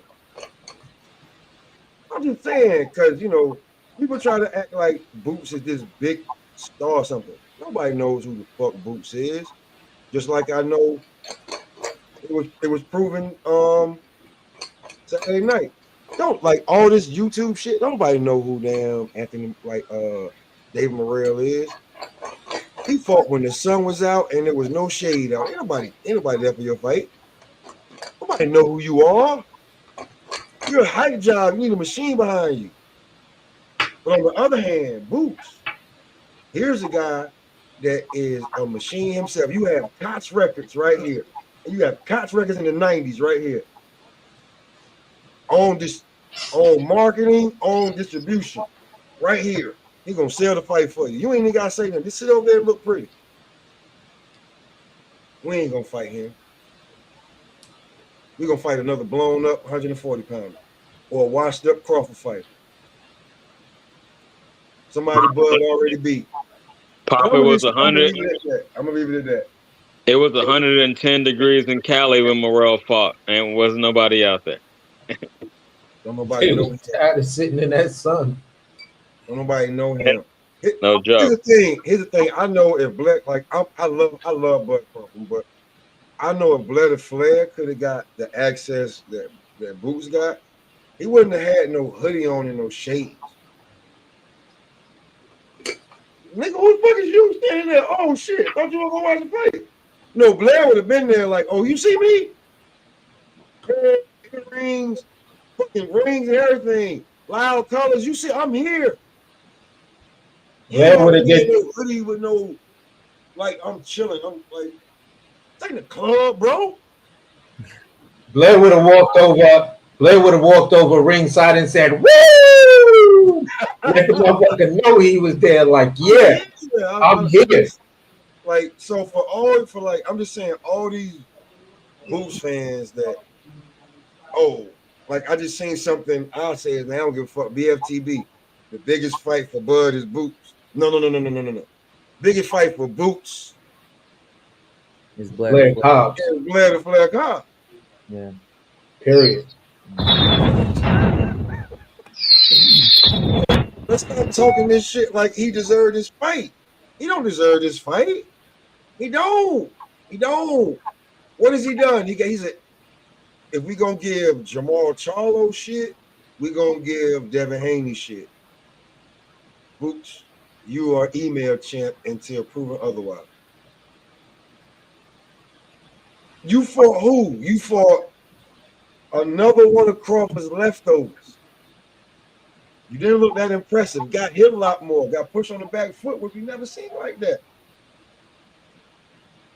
You just fight Blair. If Blair ain't shit, then fight him. If he ain't shit, then fight him. What's the problem? What the problem is? It's the political protection, bro. They know Blair's a problem. So what they do, like when they keep trying to push the narrative, oh, it's so hard for Boots to get a fight. Oh, don't nobody want to fight Boots. I said, well, Conor Ben called him out, and Blair Cobb been chasing that motherfucker since what? Blair been chasing him about 4-5 years right now. I mean, so how you gonna tell me nobody? How you gonna tell me what nobody want to fight him when there's 3 fighters on record that called them out? Stanley Onis, Blair Cobb, and what's the name? Conor Ben. That's 3 fighters. So I don't understand your math different than mine. 3 is more than 0. Well, I'm gonna let Blair go after. I'm gonna let Blair cook real quick. I'm gonna let Blair cook real quick. Bad motherfucker, man. I'm gonna let Blair cook on this one. Hey, because Bill's boot camp always with this Tank shit. He's always want to talk about Tank. We got Black Cobb up here. We're not talking about Tank. So we're not talking about Tank. So what I'm saying is, Blair, if you would have got a chance on a major card, basically Tank's first major card, and you would have fought somebody like a Karen, I don't even know what his damn name is. You knocked him out? Yeah, I would like, it's either I would have knocked somebody out or I would have just put on a real spectacular performance. I'm the kind of kid that like I got put me in coach energy. You know what I'm saying? I'll be sitting on the bench waiting. Can't wait for my opportunity to fucking shine. Just let me get one. Let me get one. I can smell it. I can taste it. I can hear it. I can feel it. I can see it. I believe it. You know what I mean? Like come that time when when the coach called me off the bench, oh, I'm dunking that bitch. You know what I'm saying? I'm going all the way in. You're gonna see at least 4 people get crossed the fuck over on my way to the basket. You know what I'm saying? So Gregory Pratt, I was built like this. You know what I'm saying? Gregory, listen, there's a reason that fights are made. Who had Ryo beating Pitbull Crew? That was amazing.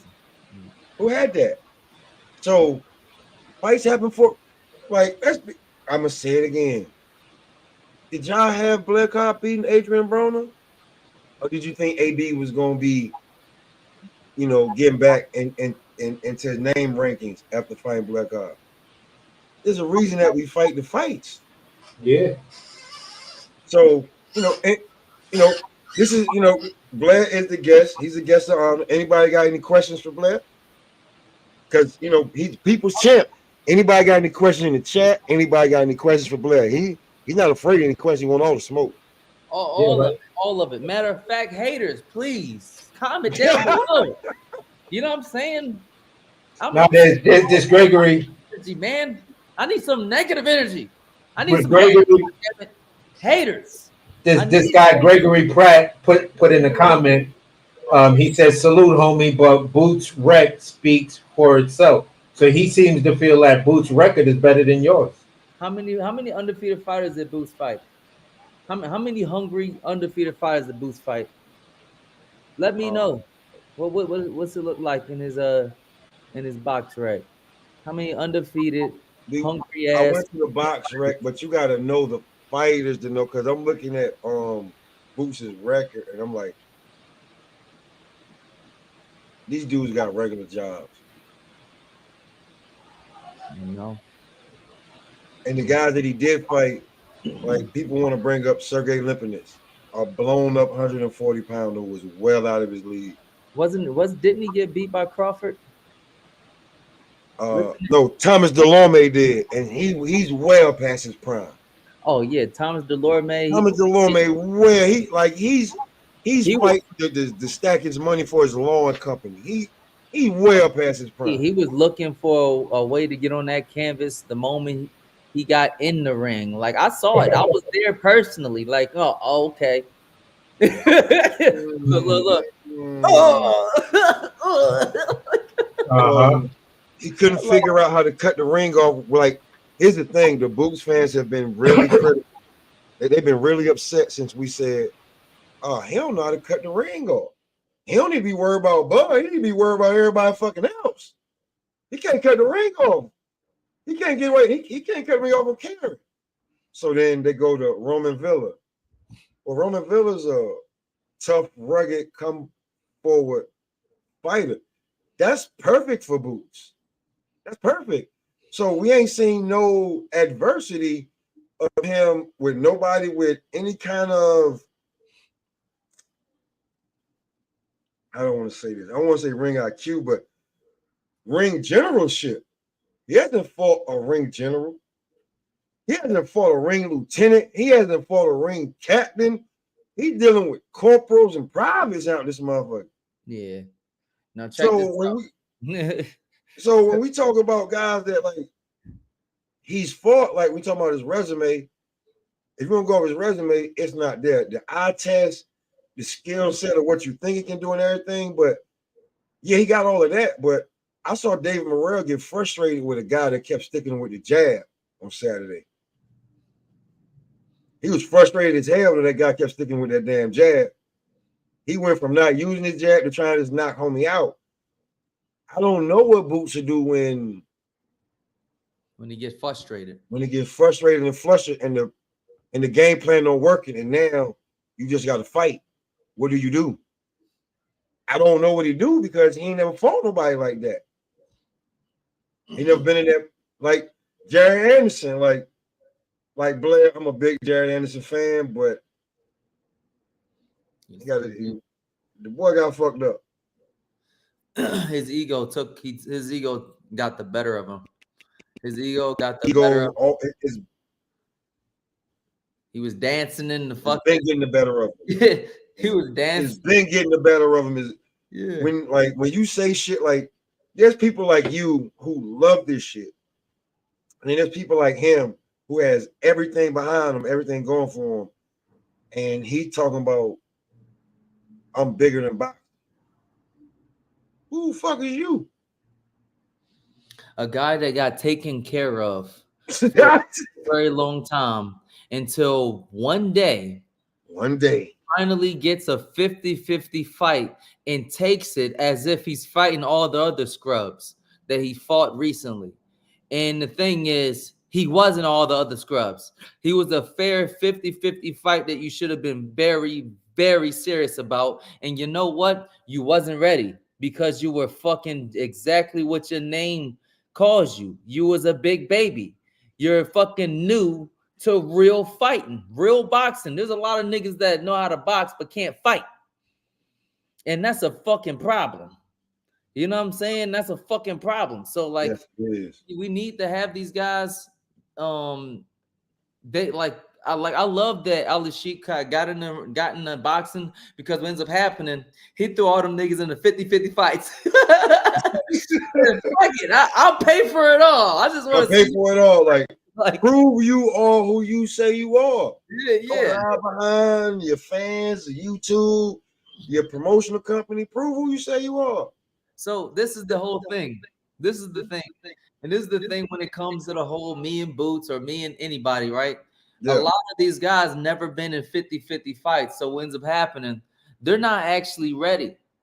So when it comes to me and somebody like Boots, now look, I take nothing away from the fact that he is spectacular in his skills, his performance. Shout out to everybody from Philly for producing such a great fighter. But the thing is, you want to fuck with me on 50-50?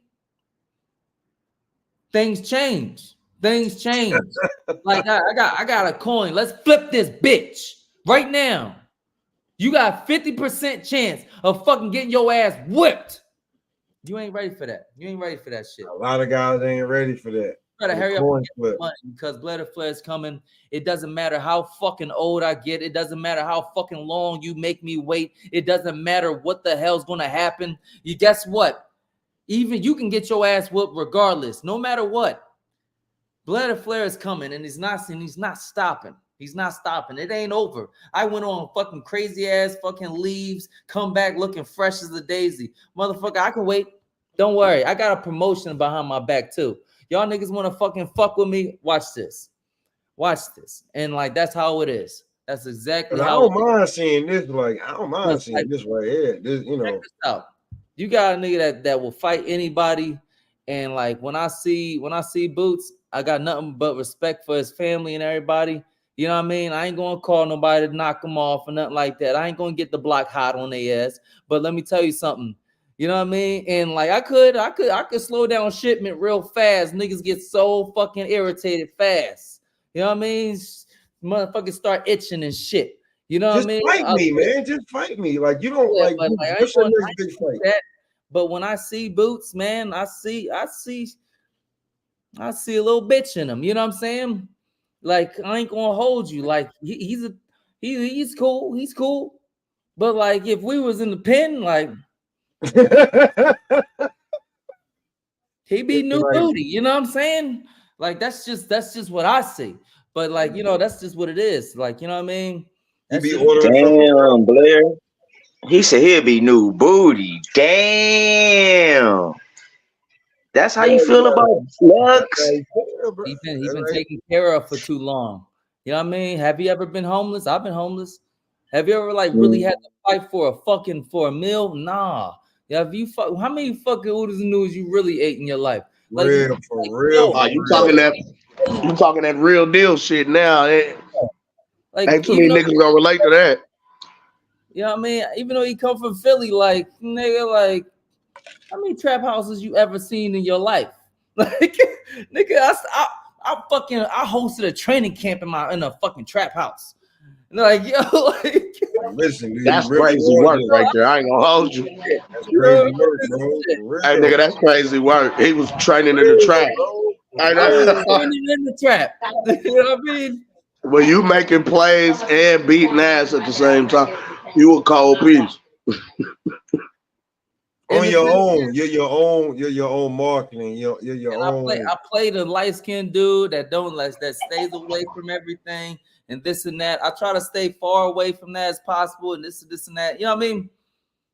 But for real, I got plenty of Will Smith energy. I got plenty of Will Smith energy. I will smack a nigga quick. You know what I mean? So that's how it is. I appreciate y'all for having me on. You know what I mean? Sir, Blair.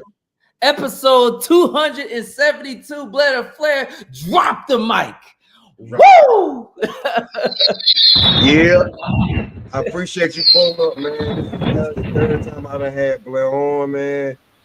I mean, before Blair get up out of here, because he got things jumping off. Anybody want to ask Blair anything or just say anything to Blair before we get him up out of here, man? Because just keep grinding, champ. You got people like me that got your back because we recognize that you are a true old school fighter. These other dudes out here pretending saying they old school fighters and shit like that, but I look at how you move. You moving like this era fighter. You feel what I'm saying? Scared to get that. Oh, it's not getting the O taken. It's what you do after the O, and everything you doing after the O, after getting your O taken, lets me know you're a true champ, bro.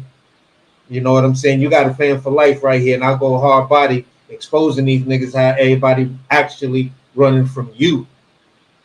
You feel me? So keep up the good work, champ. Absolutely. Does anybody have any questions? Any thoughts? Man, I ain't gonna hold you. I got a whole new respect for you, brother. I gotta hold it down because I was talking shit. I thought you was, you know what I'm saying, posturing on niggas for a little minute. You know what I'm saying? I thought you was trolling niggas, posturing. Then when I seen you, when I first ran across you, I ran across you on my nigga E Thriller interview. You know what I'm saying? Black Picasso. And I was like, man, this nigga at the salon getting his nails done. That nigga bullshit. He ain't trying to go. He don't want no smoke.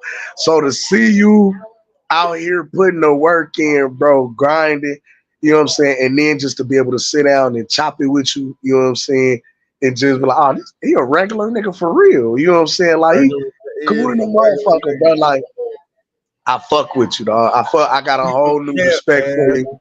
I respect the marketing. Yeah, I respect the campaign. I see the upside, the potential. You know what I'm saying? So I gotta take my hat off and salute to you, brother. Keep doing your motherfucking thing, G. I gotta say this. I love the marketing play, bro. I love to keep your foot on these niggas' necks. Cause the way you pressing these niggas, oh my God.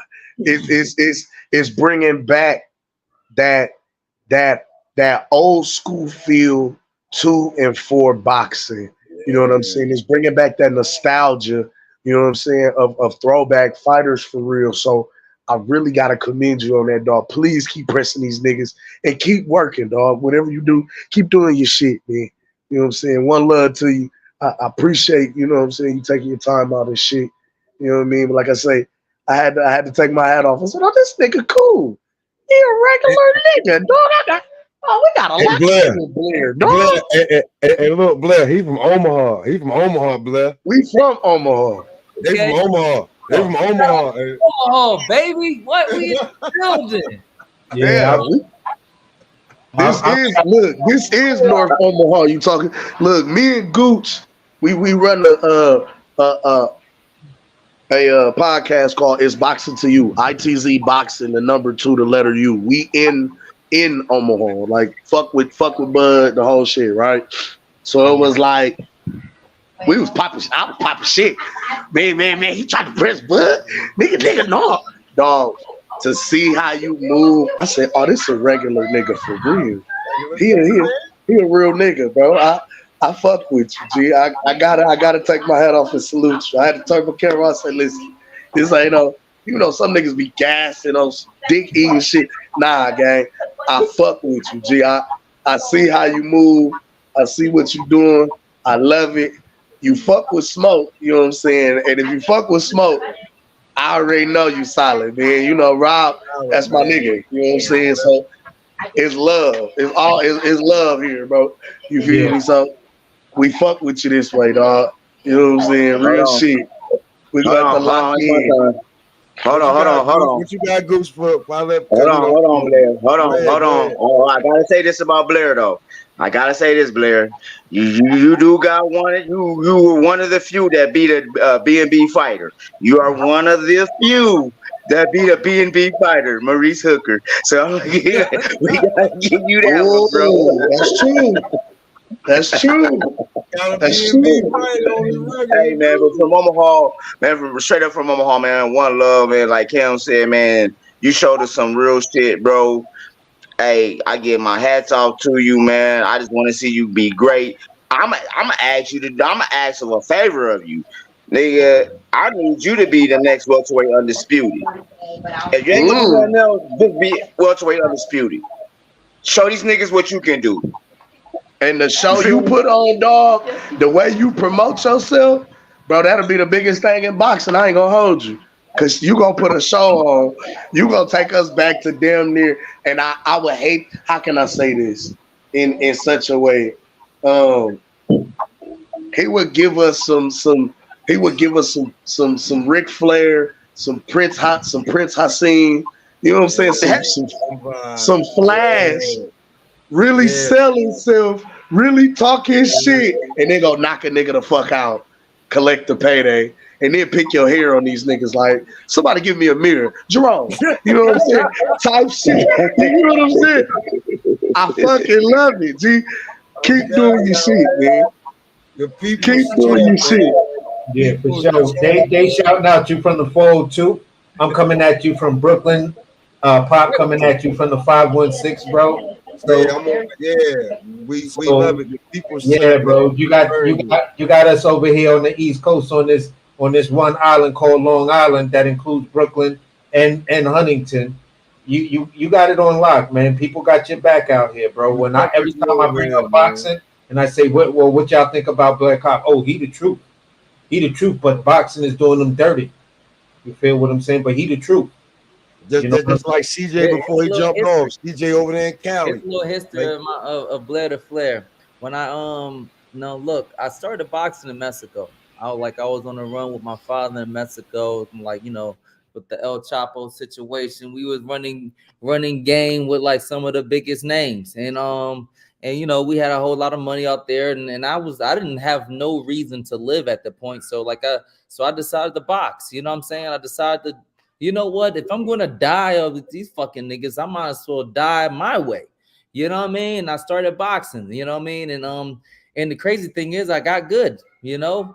And I didn't die, which was like at the time it was a problem for me. I'm like, no, these niggas is not fighting hard enough. You better punch me harder, like you know what I mean. But like after that, right? I rose to a certain level in Mexico, and then what ends up happening, I got an opportunity to come back to America. When I came back to America, the first place I landed and started my boxing career in America was New York. I was up in Gleason's. Gleason's was my first amateur fight in America. The Gleason's boxing gym, that was my first amateur fight right there. Then I was all up in Manhattan. I was all up in the Bronx. You know what I'm saying? I was in this place called Juan Lapuertas. I was in a couple gyms, Kingsway, Mendez, like yo. So I'm definitely like New York, like understanding, you know what I mean? So I just wanted to let y'all know a little bit about me, and then finally I got thrown back into the mix in Philadelphia. You know, Okay, that's what's up, man. Much respect to you, Chan. Much respect to you, bro. I got a lot of love for New York. I got a I lot of do love. gotta ask you a question. My first professional fight was in North Carolina. So I do gotta ask you a question because it just made me like just thinking about the whole situation with the promotional shit. You know what I'm saying? How they really kind of blackball certain fighters. They pick and choose who they want to push and put the machine behind, so on and so forth. Right? Like, how hard is it as you know, at the level that you are, you know what I'm saying, where you feel like you are in your career right now, how hard would it be to buy yourself out of your contract and go independent? Like, I mean, we see certain fighters, you know, going the way, you know what I mean? We watch Floyd do it, we watch Oscar do it, do their own thing, etc. But like, how difficult is it to kind of maintain and kind of do that? You know what I'm saying? Especially when you see that the promotional companies aren't really giving you, you know what I mean, what they promise. You feel what I'm saying? Mm-hmm. So, like, what ends up happening, right? Man, it can be honestly very frustrating, and in many cases impossible. Like most people don't actually make it to where I'm at. Most people, like by a very wide margin, and honestly, it's a very, very powerful level of faith that you need to survive the darkest nights. You know what I mean? The darkest nights, it takes an unbelievable amount of faith to survive those nights. To survive those nights where like you're still wondering if you fucking still got it. You're still wondering like, yo, should I even be doing this anymore? Like technically, years have passed, and why the hell am I even doing this? Like, nigga, I ain't seen no money, and God knows when. You know what I mean? I can't tell you how many times I wanted to quit. And the thing is, like, if you can survive those dark nights, then you're golden. And the only way to survive those dark nights is sometimes just having that power of faith in God, talking to God, because I can't even tell you how many nights I've had where I was like, this gonna be my last motherfucking night. This is it. This is it, motherfucker. Like, yo, this shit gonna go off. I promise you this. This is semi-automatic. Even if the first bullet don't fucking get off, I'm gonna fucking let this shit off. This is it. We all had them nights. We done when you want to give up, but more than you can imagine. I understand. It's like, yo, so like I'm gonna tell you one thing, like not one fucking boxing match have ever fucking been harder than the fucking life I've lived. You know what I mean? So like I can walk through these fights like it's nothing. I could take a loss like it's nothing. Some niggas lose and they fucking lose they goddamn mind. You know what I mean? I lost my mind already. You know what I mean? I was born in darkness. You know what I'm saying? He dropped. Hey, Blair, before you get up out of here, Ohio just jumped up here. Ohio, what you want to say? Ohio runs boxing. Ohio good, runs boxing. Responsible for all of this. This is how we got to jump it. What's up, Blair? What's good, man? What up? What up?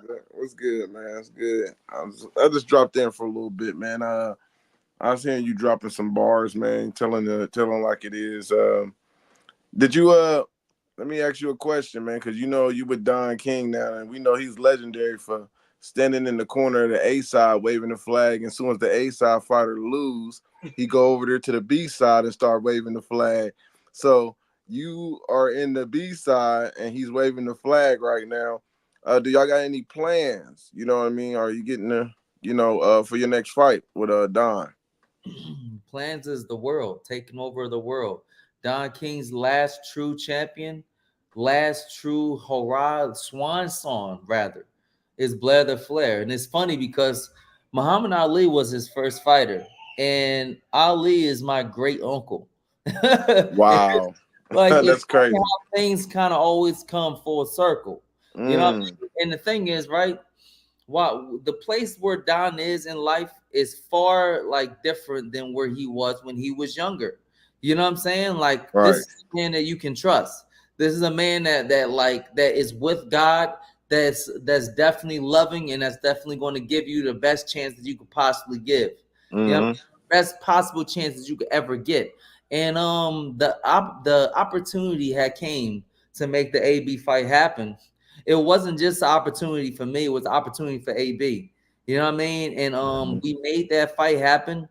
And we're continuing on for bigger and better fights. Now the fight is me and Don versus the world, versus the absolute world.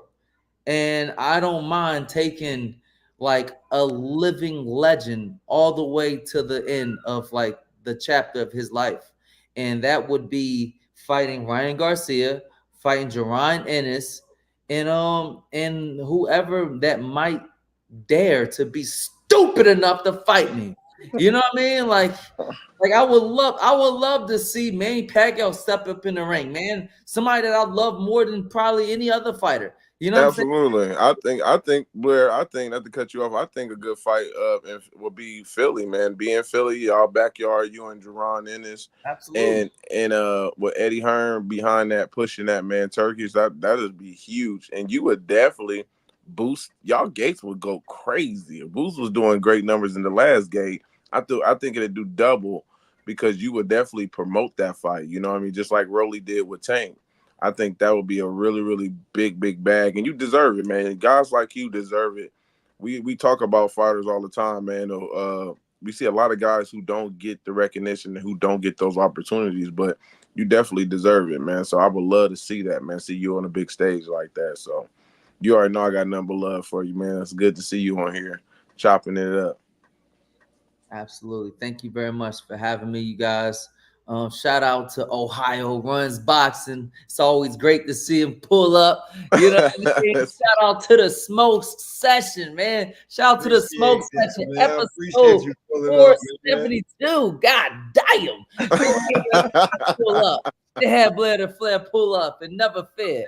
Blair the Flair is here. I appreciate that, Blair. Check out on Instagram, Twitter, Facebook at Blair the Flair. And for more exciting content, official BlairTheFlair.com. Woo! Because nobody does it better, baby. Shout out, man. Shout out to Blair the Flair, man. Y'all make sure y'all catch Blair on all platforms, man. For real. I appreciate that, Brody. For real. All right, take care, you guys. You too. Yep. Peace. So what's good, man? What's up, man? Yeah, you just crushed it, Pop. You just crushed it. This was so Pop. Yo, listen. This shit's got to go viral, because this motherfucker get over 1 million views, bro. This shit's got to go viral. Everything that man was saying right there, that's the type of shit you say that gets you a whole new level of fan base right there. Everything he said in this interview, bro. That's it. Because even though we all fans of his to a certain degree or whatever, and I'm just speaking with the exception of maybe where Gooch and Cam was prior to this, but you know, we still asked him some pretty decent tough questions that he just kind of handled, because this is what the fans want to know. Yeah, man. Boy, that's my guy, man. That's my guy. It was good. Hey, I love it being able to chop it with guys like that, Nate. He's transparent, you know what I'm saying? He transparent, he down to earth, you know what I mean? He gonna pop his shit. You know what I mean? I love it. I can't forget that respect. I'll be real with y'all, bro. Like some of the little birdies I get come from Ohio, bro. We wouldn't have got this if it weren't from Ohio a few months ago. Like, yo, you want to interview Blair? Nigga, hell yeah. Hell yeah, I want to interview Blair the Flair. I think, yo, that's my guy. What you do today, Pop? I think he'll come back anytime you request him, and basically just sit up here on the panel and just have a regular conversation with us, not to where we have to ask him questions at this point, because he already did the introduction. But yeah, he love that shit, bro. I'll be real with you. He love that. Yeah, we just chop it up about boxing, have him talk about another big fight card and shit like that, where everybody giving their input. And you know, it's that I tell people this all the time, that when we all hear this, it's not what you know, it's who you know. And Rob been pushing, man. I seen him on this platform. He been pushing for for a couple of years now, and I didn't seen that, man. And I could have been on here pushing. I'll be so busy, man. And he know I do. It's like I could be doing I'll be busy and grinding. A lot of people be on my ass. Like, Marcus, you need to be on this YouTube. You need to be pushing. But I got a lot of connects in the boxing game, and I've been deep in it. And I don't brag about it. It's just my work ethic and what I've done over the years, man. So I'm definitely going to pass certain connections down to other people, man, who I think deserve it, man, who's grinding. So, yeah, man, I definitely wanted to have him and Blair connect. And the beautiful thing about it, what I wanted to do is, once I connect y'all two, nigga, stop hitting my phone up, talking about Blair, nigga. You better hit his phone up. I done gave y'all the phone, nigga. You hit his Instagram, nigga. Yeah. He'll pull up. Yeah. I had him on 2 more times since then. Yeah. So hey, you like I am, Ohio, nigga. I gave you the number. I done connected the dots. The rest on you, nigga. The rest on you. Don't sit there and hit me up with Blair. So it's I love seeing that, man, because that's what you need to do. And here's the thing: once you start talking to different fighters that's on these different levels, man, you get a different perspective. It's like if you didn't talk to Blair, he'd be a meme you post or somebody you talk about, and now once he starts showing you love, you get a different perspective. Like, dang, this dude is real, man. I like him, bro. So your mind towards certain fighters start to change when they start to show you, like, man, hey, bro, I drop an interview, I show you love, man, and I ain't like that. So you start to become more fans of them, man, because there's a lot of them like that, bro. Like if we would have asked Duran, yo, why didn't the Blair Cobb fight happen? Because dude was chasing you, bro. He even pressed you in front of your family and your dad. Mm-hmm. All your dad did was make excuses. Why didn't y'all make that fight when both of y'all were undefeated and neither one of y'all really accomplished that much at that time, but just having an accumulation of more than 10 fights? You feel me? So the issue. He seemed like the dude that might get offended at that kind of question. Like, what do you mean? Like, I'll be real with you. Like, AC, you already know how I was going at what's his fucking name? The nigga that jumped on from B-Mac shit on Sunday? Dirk. Dirk? Oh, you already know how I was giving it to him. Like, yo, listen, stop talking all that nonsense about it's a waste of time for him to fight this man. Listen, your man just got his biggest payday. His biggest payday is what the guy you want him to fight was getting damn near 10 years ago. Your man needs to fight anybody with a name and recognition. Yeah. One of those guys is Blair the Flair Cobb. And that motherfucker went crazy. Yo, Cam, how long have I been calling for Boots Ennis to fight Blair Cobb? Ever since I've been on their channel, I've been saying that. Like, it's been the latter part of going on 2 years now. Yeah, it's like, why won't he fight Blair Cobb, bro? The three, like, okay, we can name all of them dudes Boots fought, right? You're gonna have but you can sit around here and say Maurice Hooker, Alexis Rocha, and Adrian Broner, and all those names right there puts him way past Boots in the resume category. Yeah, the eye test if you want to be real with it. And that just what I was saying about when I was talking about the Blair, seeing him with Boots. I think a lot of people who know boxing, man, would like to see that matchup, and definitely it's Philly in the backyard. That's two Philly fighters. You can't, that's why I compared it to Rolly and Tank. Rolly made that fight bigger than what it was, man. Rolly pushed for that, and when you got a guy that can run their mouth and boost up the ratings and the hype of the fight, you can't underestimate that, man. Broner and Blair fight, man. I went to Florida and seen that, and it was good, man. It was great. It was a great build up. Blair got to the point where he got under Broner's skin. Broner started talking about the streets and pointing at he stumped him. The first time I ever is in the street. I'm real with this. Yo, if all I gotta do is make a phone call and dudes will be there to see you. I'm like, the fuck is you talking about? I was dying. I said, man, I was like, yeah. Personal, they losing. They losing the troll roar. And bro, I was like, there's no way. I was like, there is no way way AB beating this guy because Blair already beat him. Once he came with the motherfucking puppet shit, he beat him. Then he Hey, if you can out talk AB, you a talking motherfucker. Bro, I swear to God, if you go back and look, I think, yo, bro, don't you got the hat on the puppet? Yeah, I put the hat on the bro. puppet. You go back and look on either his Instagram or Blair's Instagram, and he put the hat on the puppet, bro. Yeah, I put the Ohio Run boxing hat on the puppet. Yeah, put the hat on the puppet, bro. Like you We can't lit the beat way that, in. bro. You can't beat that when it comes to like, yo, this is gamesmanship right here. Like, yo, Yeah, this but that's what I love about Blair. He knows what it is, and the one thing a lot of people in the industry, boxing industry, love about me, they know I'm riding with Ohio, bro. So they ain't nothing fake love about this. I can root against you and still have respect for you, bro. Ain't nothing wrong with it. Like, yeah. At the end of the Cause day, you showed pick AB to beat Bud, and I was like, what the fuck? I said I respect the hometown bias. Who picked AB the Big Bud? I ain't never picked AB the Big Bud. Yeah. Nah, Yeah, I never did that. No, I said I picked Sean Porter. I was picking my boy Porter against Bud. I mean, and Crawford, my favorite fighter. But when he faced somebody from Ohio, I asked Bo Matt. He's like, nigga, Hey, Marcus was on our ass. Hey, I respect it though.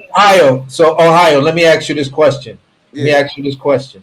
Since you like to ride for the hometown guy and shit like that, home state guy and all of that, is it wrong for a lonely old boxing loving Brooklyn boy to be riding with my guy Berlanga versus Yes, the fuck it is. Yes. No, even I was a Canelo fan, but once he did a couple of things, it made me question the fanhoodism and shit like that. But right now, I just bought into Berlanga's energy after the first one, and I like the energy in the second one. But I do give it, Canelo kind of sunned him a couple of times in that shit, but it was all great.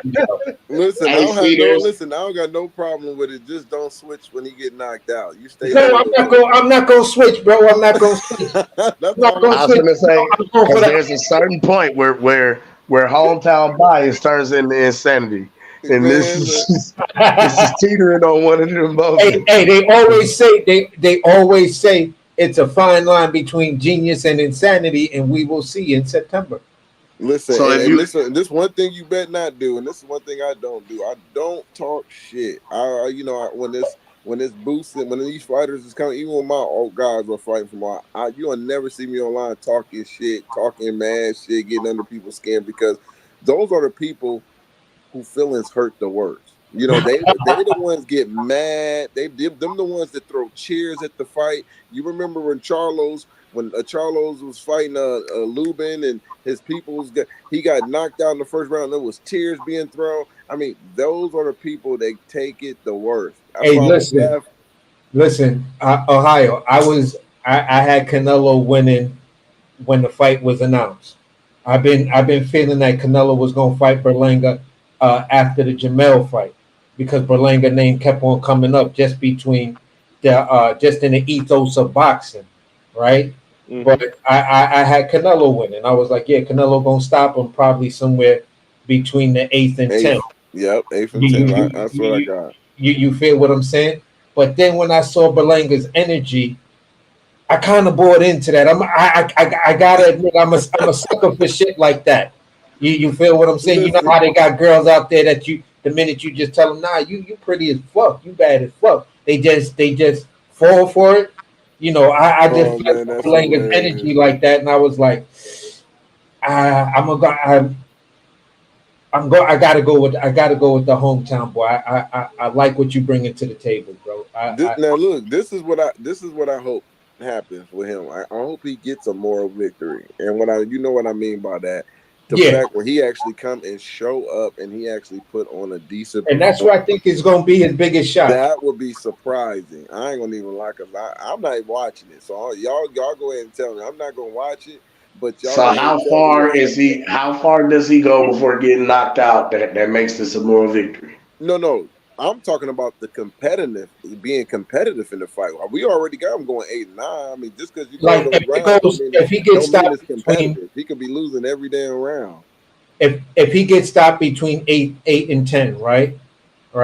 Yeah. But and just in Ohio scenario where he's losing every round, but it's close. Like he really putting up. He's showing everybody he a He dog. touching Canelo. He actually You there's feel what I'm highlights of saying? him putting Like together. like Yeah, yeah. nobody, even me being a huge Anthony Yardy fan, I didn't believe he was going to beat Beterbiev. You feel what I'm saying? But he got the moral victory over Beterbiev because he came in there and was like, "Yo, I'm going to fight you to the end. I made my mistake with Absolutely. Kovalev, but I learned what I learned from Kovalev, but I'm going to fight you I'm going to show everybody something." And he got that moral victory. Mm-hmm. Canelo Yeah, said it. absolutely. Canelo said Berlanga got 8 rounds. Canelo said that. Body. Canelo said I'm gonna carry you for 8 rounds and then it's a wrap, my nigga. Nope, that man going to sleep inside of 6. Sorry.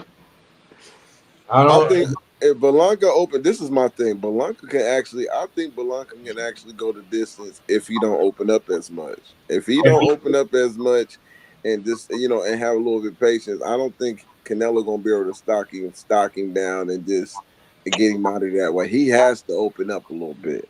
If he don't, he might get the distance. He might get out of there. Listen, I think at for me the worst case scenario for Berlanga in that fight is right now I'm liking his energy, and I think he's gonna go the distance. I think he loses in the decision. You feel what I'm saying? But I think he goes. I think he goes the distance, and he gets that huge moral victory. Would you like to wager on that, sir? Hey, can we be realistic? Can we be realistic though? Would you like to wager on that, sir? Hold on, Cam. When has Berlanga went the whole 12 rounds and then look gas? He looks gas after the 8th, 9th.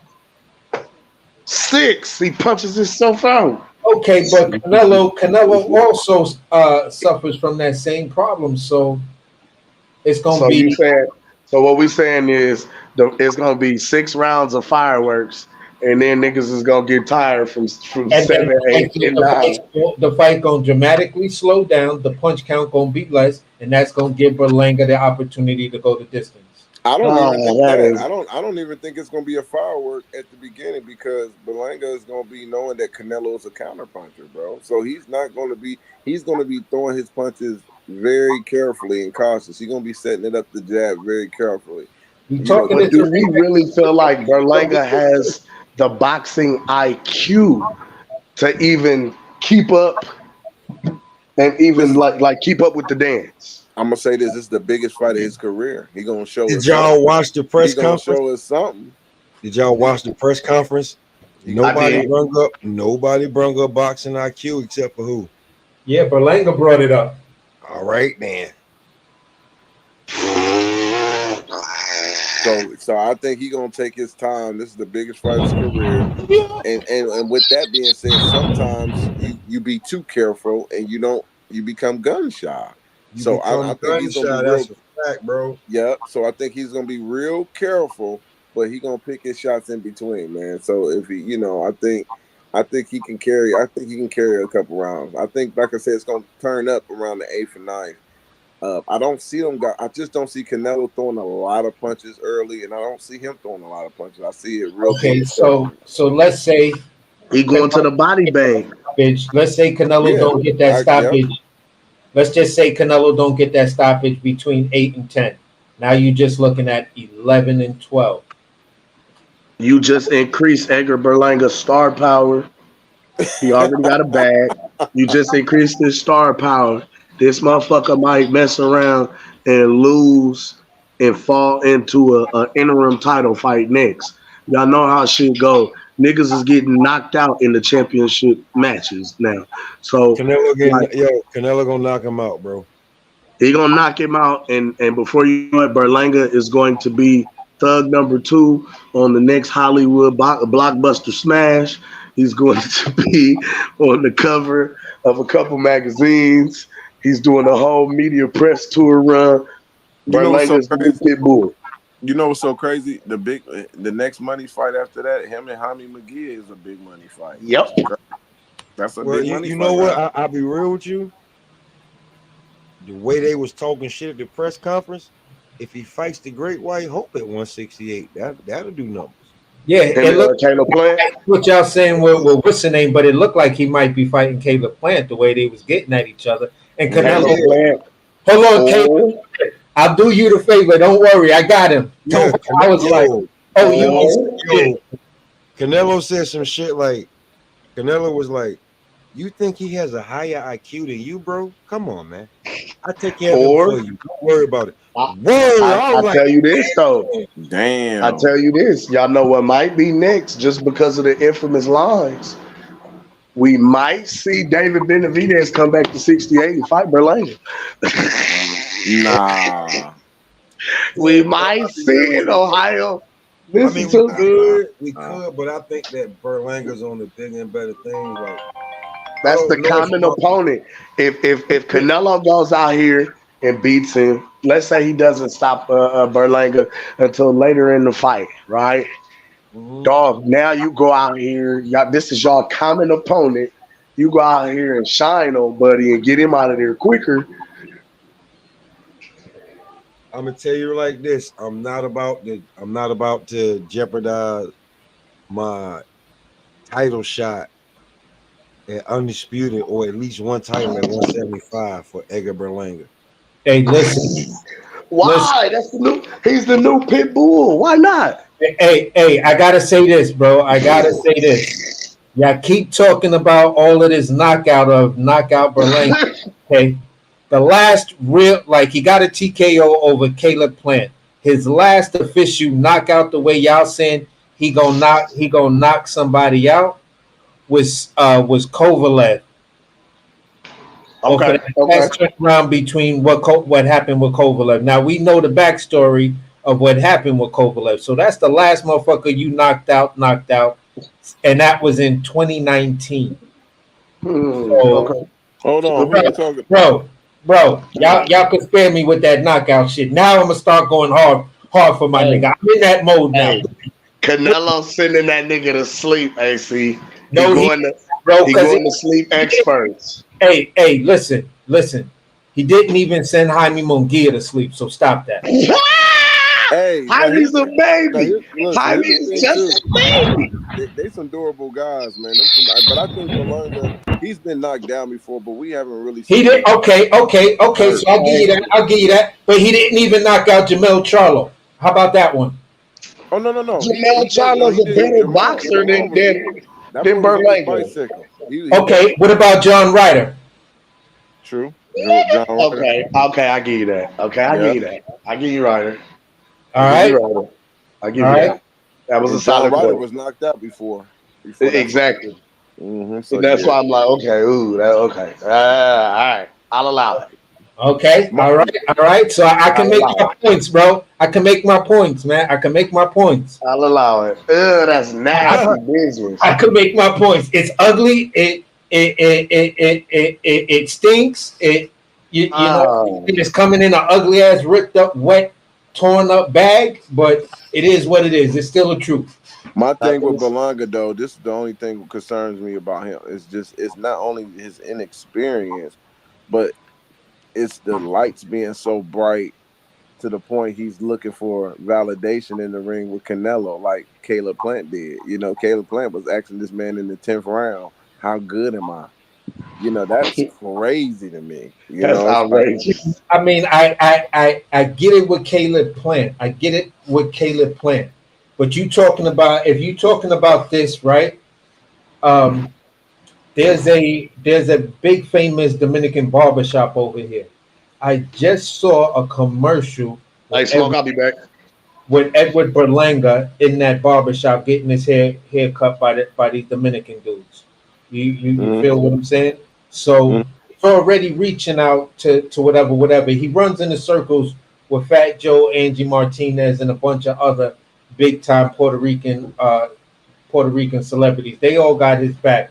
So when you running around with certain community A-listers, then you already accustomed to being that dude. You feel what I'm saying? So I don't think that too much at a big stage is really, really gonna have that much of effect on Berlanga because he looks like he's already comfortable with it. Like this is nothing. I've been around celebs since I've been a New York boxer. It's when you get in the ring with Canelo and you actually realize you're in the ring with Canelo. That's when reality hits. Yeah, yeah, but I also think it would also reality would also click in the night before you saying at this press conference, I'm gonna be talking to Canelo, and I get to stand, I get to be in the face off with Canelo. The Right. ring shit is one thing, but the face off lets you know I'm standing right in front of this dude that I'm about to fight. Right then and there, for a young fighter, you either gonna win the fight or you're gonna lose the fight. And when I look at Berlanga's energy and shit like that, yo, he looked like one of them dudes that been in the 6 or 7 building or whatever of Rikers Island, and a little Mexican dude that got a lot of street cred come in, and it's his house, and he like, listen, you don't touch the motherfucking phone unless you know you go through me. If you're about that life or whatever, come chop it up with me, and I'll see if I could get you a slot time. But he looked like he ain't phased by it, bro. He looked like he about to show the world that listen, I'm not the other niggas that fought Canelo that lost the fight once they faced off with him. You might have a point, man. So it's gonna be It's gonna be interesting because I like the energy between the two of them. He bringing out something I have not seen in Canelo. Usually Canelo keeps his answers really, really short. He was actually really engaged and loving the engagement and the energy Berlanga bringing because it caused Canelo to be a little different. When he told Caleb Plant, hold on, I got him. And then when he was talking about English curses, I love to say that, fuck that. I was kind of dying like, wow, Canelo really into this one. Like this one really got Canelo feeling like, yeah, I'm gonna get up in the morning for this one. I need to be up just an hour earlier for this one. Yeah. So that's just the energy I'm reading. I could be totally wrong, but that's just No, you're probably right. I gotta go listen to it. I gotta go check it out myself because I haven't had time. So I'm gonna check it out tonight. Yeah, for sure. But that's just I'm just saying my opinion. When you watch it, you might see something different. But that's just me being a New Yorker and saying, yeah, I'm reading the energy of New York, and I'm tripping out because I see a lot of these stores over here in Bushwick, pictures of the owners with Berlanga in some sort of picture after a fight or whatever. And I never really noticed it before. Like, oh shit. Did you always had that picture up? And he was like, no. I forgot I had it, and my wife showed me and I decided to put it up. I was like, oh, that's what's up. So yeah, I mean he got these Brooklyn streets and Bushwick streets on fire right now. So it's a lot of New York pride coming for homie right now. So we'll just have to see whether that translates into a moral victory, a regular victory, or him getting knocked the fuck out come September 14th or whatever the date for that fight is. Ohio, when you watch the press conference, you see him and Edgar going back and forth. The one in LA. Try not to laugh too hard. You're gonna have to rewind some shit not to miss it. Okay. Cause that, like, I'll be real with you, like I respect Edgar for everything he did and the way he was trying. Canelo sunned him. Yeah, he sunned him a couple of times, didn't it? A couple of times, bro. Like even and the way that he sunned him, like Edgar was like really like it wasn't no easy sun. Canelo was like fuck you up now, you don't get your money. Okay, he was telling Canelo, he was like, shut up when I'm talking. When I'm talking, you shut up. When I tell you shut up when I'm talking. And Canelo said, what if I don't want to? What are you gonna do? What are you gonna do? He's real Mexican. What are you gonna do? What are you gonna do? And then he stood up, and then Canelo stood up. You're gonna do nothing. You're gonna do nothing. If I fuck you up now, you don't get your money. So just calm down. Calm down. Yeah. Yo, that shit was hard. That's what I'm telling you, bro. Yo, this I've never one seen right here. Canelo like. Yeah. I haven't seen Canelo like that in mad years. Like Mad years. Like since before he fought oh my Floyd, God. I have not seen that man like that. I Like, tell you, like on wow. some real shit, I haven't seen him this feisty since Triple G jumped in the ring. Oh wow. Because when they said the guy asked him, Canelo, what keeps you motivated? Motherfuckers like this. Yeah, that's funny. He said it just like that. Like motherfucker like it. I was like, wow, this wow. Yo, Canelo is on his Guadalajara shit right now. Don't be fucking with him like the little redhead shit. Don't be fucking with him. Don't take them robes and the Balenciaga shits for granted. You know what I'm saying? Like just because Canelo told y'all on Sway that he gets 80% of everything. Don't think he pussy, bro. Like just jumping in his face. Canelo got 7 other brothers. He the baby, bro. Canelo got other brothers that was fighters and boxers. He the baby. Like you jumping up and shit like that. He was smiling and laughing and geeking on. When you watch that shit, he's smiling, laughing, and geeking the whole time, my nigga. Yeah, this is that was like when they asked him about the fighters he fought, he's like, this guy's nothing compared to them. He's got nothing. Nothing. He said ring IQ. Ring IQ. You he said okay. He said okay, my friend. We'll see your ring IQ from September. I want to see it. You better than them. He told the nigga to show him his ring IQ. You nutsy, man. He said, "Yo, listen. You ring IQ? Okay, show me. I want to see. You show me. I want to see this ring IQ you talking about." You think you're gonna show me something I never seen before? Yo, Canelo in his bag with his little American words, bro. And that's what make it sound even more funny because he cursing like, and he cursing with it. He like worse than the boo boo shit. He like way worse than the boo boo talking about. Shut that shit up. And I'm like, wow, it's way worse than to get the fuck out of here. You fucking trash. Way worse than the boo. It's way worse than the boo boo shit. When you watch it, the way you like, I'm gonna show them no mercy. Yo, it's just hilarious. That's what actually would piss me the fuck off. Like, hold up, this motherfucker just learned English like 6 months ago, and he trying to curse me out. Nah, nigga. Nah, Canelo was like, and then he said it. He was like, I don't know many American words, but these the ones I like. Yeah. That shit was funny as hell. That shit was funny as hell. Right. I'm telling you, bro. Like, listen. Yo, we giving you too many Easter eggs, man. You just got to go watch. Yeah, when you watch it, you're gonna be like, oh, I see how it is, because you're not gonna miss nothing because Caleb Plant is mad at the nigga he fighting. You got Broly on this card. Who else on the fucking card? I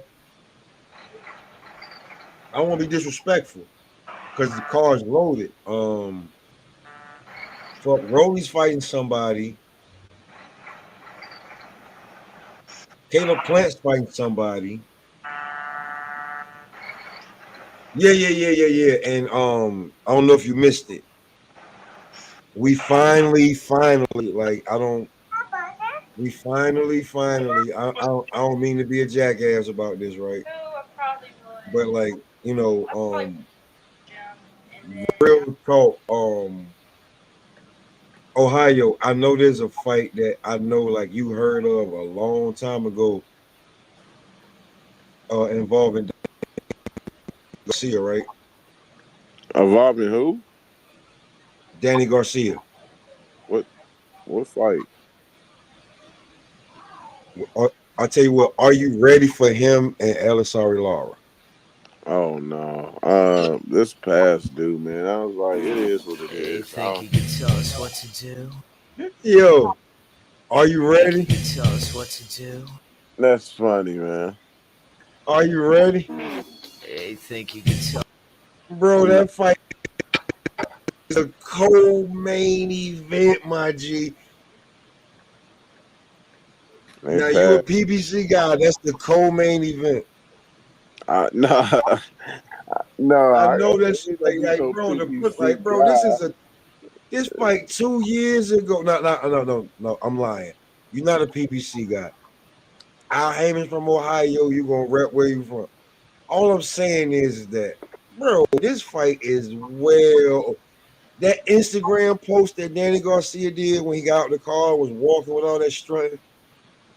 This is what he was strutting about. My thing, he's at once. This is a 160 bout though. That's what I'm like. He fought one time at 154. Correct me if I'm wrong. Mm-hmm. And then he jumped to 160. I just don't get it. I don't know. Maybe he think that since he's known for having a chin that Laura ain't gonna really put too much on him, so he can actually try to walk Laura down. Laura ain't even boxing no more. It's like he more standing in the pocket exchanging anyway.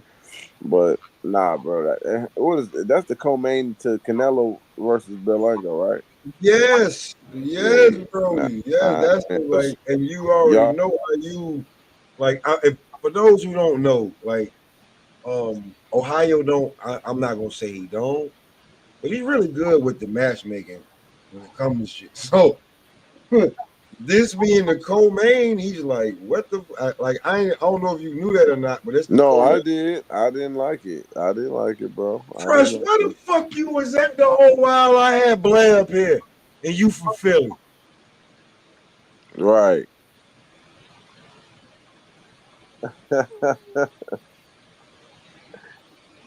Crush, I had Blair up here for fucking 2 hours. I'm about to shut it down in like 15, 20 minutes. I had him up here for 2 hours. I was up an hour. And then it took him 20 minutes to get on because of a bunch of bullshit. And then Crush. Oh, okay. I ain't gonna knock you on that one. Ain't no nigga sleeping. You know what I'm saying?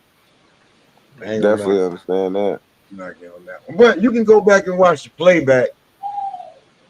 But He that had co-main, man, the nah, co-main, yeah, the co-main that's played. not it. That's not it. I thought Laura was gonna fight somebody else at 160, but 160 is that just goes to show you that 160 ain't got nobody when they gotta bring Danny up just to give him a name because it's so That's why. empty. That's That's what why pretty I much. said. I swear to God, I said a few months ago. What's so wrong with me saying Boots can go to 160 and dominate? If he goes to 160 and dominates, everybody at 154 can't hide from him because they're gonna end up at 160 in at least a year or two. So That's a big jump, man. That's a real big jump for Boots. I get it, but him going to 160, he might not be able to establish punishment on those guys like he do at 147 and yeah, then 150. you got to box. Now you got to show. Now you got to pull a David Benavidez Mm-hmm. in that fight, like Ohio. What I keep saying, like I'm gonna stress this. I be saying it to AC because he saw one thing, I saw another.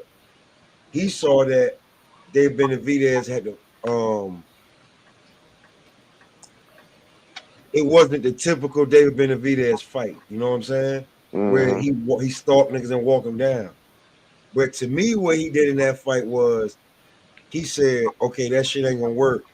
Let me show you something you ain't never seen from me." And he beat the shit out of that big ass motherfucking 220 pounder. Mm-hmm. That's this week.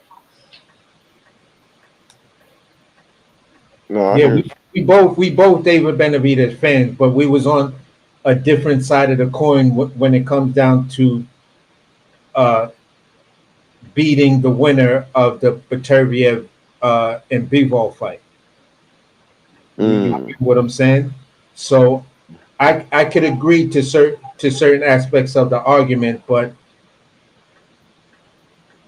just from what I saw and knowing those guys' ring IQ and things like that, Mm-hmm.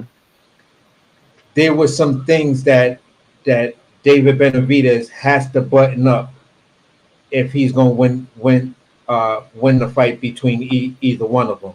You feel what I'm saying? I respect Pop's opinion on it. You feel what I'm saying? Because he's staying true. He's staying true to the game. He don't see a part where he can question Benavidez like that. He likes the performance. Me, I just seen the part where normally when he goes into his high guard, when a person attacks his body, that's usually like the thing that he makes you pay. And dude was backing up his body, so Dude I was was just too like, big for that shit to work. That dude was that dude. yeah, that's why I say I get that part, but it still just allowed me to question it. You feel what I'm saying? So okay, AC, he was doing that shit for a second, and then what happened? Homeboy steps in and he gets around it, but then he's able to crack Homeboy. You feel what I'm saying? Piece him up on his way out. All I'm saying is after that, when Dave Benavidez was like, "This shit ain't working," you start seeing shit you never seen from him, where he started being light on his feet, and you was like, "Yo, whoa, shit, he's doing some." I love that. Yeah, I love that part of the. I love that part of the adjustment that he made. But I'm still gonna be like, okay, I seen you fight this way for so many years. You had to abandon that, and you showed us a new tool in the toolbox. That where everybody was saying you're flat-footed, you don't got feet. You showed everybody you do have feet, and you do have smart feet. But then what happens when you get against that level of fighter as a Beterbiev or Bivol, when they start to say, all right, you wanna use your feet? Now I'm gonna show you my feet. And now you may have to change up a game plan again. But what I'm saying, okay, but to what you're saying is right, is that I don't know if anybody else up here knows. I know Ohio knows, bro. When I don't throw these words around like that. He's a protege. He was the fat, chubby kid nobody could beat. Yes, sir. As a little kid. So now, and like, what is he? He just turned 25? He just turned 25? Like, you talking about, okay, I'm on record. I don't know if anybody else said it before me, but I've been calling Beterbiev the Russian Wolverine. And all I know since I've been saying it, niggas been running with that goddamn slogan. Like watching your ass. So I'm a big fan of Beterbiev, but he's been broken down. He's going from Wolverine to Logan, where the claws don't come. You know, he got to pull the claw out on one of the damn hands and make sure the shit come up.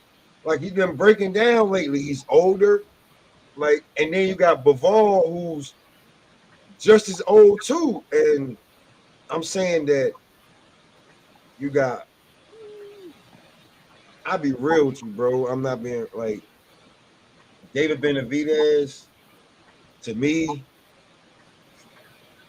prime Oscar De La Hoya 2.0. So, because he want all the smoke, he ain't scared of shit. He viva la Mexico, whether he fucking American or what. And if you want to test it, pull up, he'll smack the shit out of you. So, Hey, man. I love Beterbiev, I love Bivol, but this man was giving Gennady Golovkin great work in his teenage years when Triple G was knocking niggas out and they were trying to say he was one of the best welterweights of all time. His best work was coming against a fat, chubby kid from Arizona named Dave Benavidez. So, Dave Benavidez, and you fuck around and push him, that's another thing that I'm proving my point, that we seen David Benavidez be pushed, and in that fight, he changed gears, he changed levels, he proved he that guy. When we go back to Boots, He really ain't do that when we seen that shit. When he got frustrated. We just watched David Morrell get flustered, frustrated, pissed off, and angry when that nigga kept sticking with that fucking jab and he couldn't get him up out of there. Andy Cruz got touched a little bit. Yeah, he did. And you know, they like he didn't stop Moran, they stopped the fight for him. So you couldn't stop the last nigga Devin Haney stopped 5 years ago. Stop talking to me about you dudes, bro. Get some more fights under your belt because salute, smoke, man. what's good, boo? Some of you guys Hey, ain't man. proteges. Some of you guys hype jobs. Like calm it down and get get ready. Good show today, man. What this is? Episode what? We 472. on 472. I had Blair. We had Blair pull up. You know what I'm saying? Salute to Ohio. I watched the whole thing. I was gonna run and jump on this motherfucker, man, but you know, I had security riding around on a golf cart looking retarded. Hey guys, man, I'm gonna get up off here and lay it down. It was good talking to you. Ohio already know what's up, man. Salute, bro. Yeah. Be safe too, bro. Yes, sir. I'm trying to figure out what I would have asked old Blair, man. Yeah, I like the interview, man. I mean, most is just boxing talk, man. You know, just shooting the shit. Like, what I was gonna tell you when I got on this motherfucker, you need to clip a ass of that interview. You needed to cut certain parts, like when he was talking that shit about Boots. It's a lot. You got to go back and watch it, man. You can clip a whole bunch of them, man. Like he said a lot of shit. He said a lot of shit that cleared the air for you know what I mean? You can't put a narrative on him now dealing with Boots or any other, you know what I mean, shit questions you had, like you got the clips for that shit. Like you can clip that shit up. I mean with Ortiz, with Boots, with AB, like it's a whole bunch of clips, man. I was just like, shit, he going and going. Like, you know, great questions, you know. Nah, we shoot shit anyway, and this shit we've been discussing, so that shit just came off like that, like natural. You know what I mean? Okay, this is what I want. You know what I mean? From all y'all, man. That's So I because was just like, fuck it, I'm gonna say it. And my homie told me, my manager friend, he was like, "Yo, you having Blair on a good look because when he was like, yo, when he get this AB fight, watch how everybody be trying to get him on." I was like, he getting the AB fight? He was like, yeah. Then he fucked around and won the fight.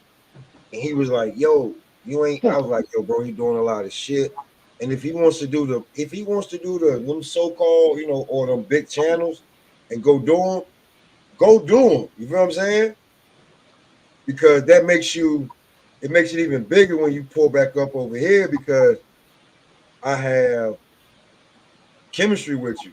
Like just like you said, when you watch the shit, I made sure no matter where we shot the shit or if we went somewhere that we always bring it back to Blair. So you know what I'm saying? We can always get Blair perspective on it because you go back and watch that shit, you gonna see a whole bunch of clips, and he was talking some shit. Because bro, like yesterday, I'll be real with you. Yesterday, Mill City got the damn interview, right? Yeah. And I mean, Mill City got he got Zab over there. He been having the fighters over there and everything. So that motherfucker getting an ass of interviews all of a sudden. You feel me? Like, you know what I'm saying? And then, another manager friend told me that, it's cool, but he industry plant, so keep doing your thing. Don't get discouraged. You know what I'm saying? But he got he's getting his interviews because of Zab Judah collabing with Zab Judah too. I just said industry plant. You heard Blue Eyes? Yeah. So I ain't knocking it. It's it's great promotion. But when I was watching the interview, I don't know if any of y'all watched it. When I was watching them interview Blair, like if you notice, I'm sitting here. I've been sitting like this the whole while. I done had probably 3 Coronas. I done finished a little bottle of 1800. I done smoked 2 joints. I never was laying down in my chair like this. Like he was in the sun. Like when you go back and watch the interview, the way that he's interviewing Blair, bro, I feel like maybe nah, I'm not gonna say that, Bill. I'm gonna say maybe he didn't watch my show, or maybe he did, but more than likely, he definitely saw Mac Mob show, and he definitely saw how we was talking shit at the end about Blair and Boots, because you know that shit come up on the algorithm. Oh yeah. So that I feel like because you know my live was 5 hours, Max was 3. We cooked for at least 4.5 fucking hours. Yeah. Or some crazy shit. Somebody told me, was like, yo, he wanted to say something else. I don't even want to go in, but he was like, we cook. And I was like, well, I don't mind because whatever. So I don't know if Mill had a Blair Cobb interview set up out of nowhere to talk about the boot shit. I mean the Bud fight, like out of nowhere, you have Blair on. Come on, bro. I was, you know what I'm saying? So I was like, nah, you know what I'm saying? And then he had to go take care of some shit because you know I got the messages and everything. And then he was like, yo, we're gonna get on. It took him 20 minutes to get on. Shit is crazy when you don't really fuck with StreamYard like that and you do Instagram shit. So when he jumped on, I was trying to take, because people was like, if he wants to step off, we'll step off.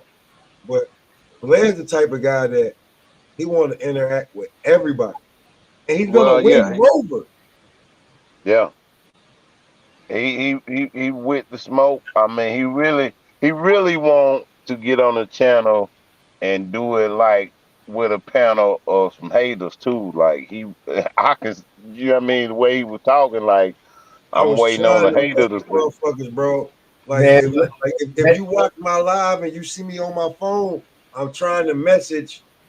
But shout out to Mac Ma. He don't got Dirk number, so Mac Ma probably Yeah, doing Dirk something. ain't finna pull up.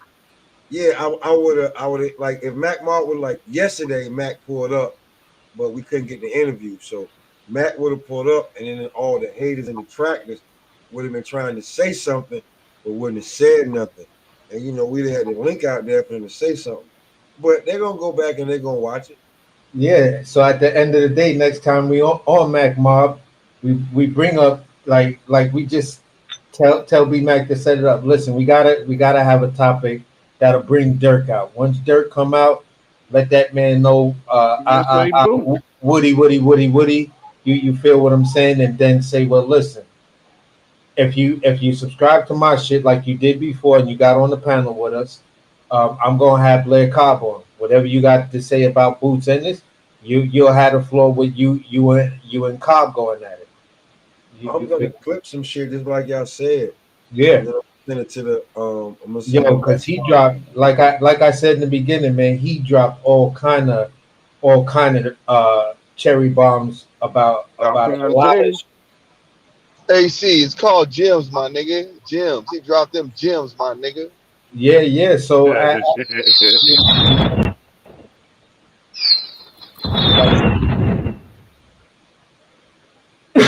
I ran out here. Like I'm I happy. ran out here. It looked like I was held hostage in the car, man. Motherfuckers circling the goddamn parking lot. I'm like, man, I want to get on. Yeah, it was. I've been out here too, motherfucker. It was fun time with him, man. I'll be real with you, right? He ain't really saying about it, but like I said, him fighting anybody, he looking for the Keith Thurman fight, Boots fight. If anybody talking slick at 140, you can get it. I'll be real with you. He'll take Ryan in the exhibition right now. Hold on, my nigga. Yeah. Blair can make 140. When he fought AB, that was at 140. Yeah, that's when he fought AB at. bro. I thought it was Blair is 147. with. Yes, bro. Like, when we want to talk about AB like just What? look like the big I name thought. Hold fighters. on, man. Hold on, y'all. Yes, I thought that bro. was Yeah. 147. He fought him at 140. No, that was no 140 pounds. AB just looked like a truck driver when he went in the ring. That was 140, Nah, AB looking 140 fat pound as fuck. fight, bro. Like, He should have fought at Yeah, that's why. 147. Fuck it. That's why. so I'm saying, so But I like they thought they was gonna do something with Blair, and Blair had plans for him. Blair really had different plans for what they thought, and this is what Blair had plans for.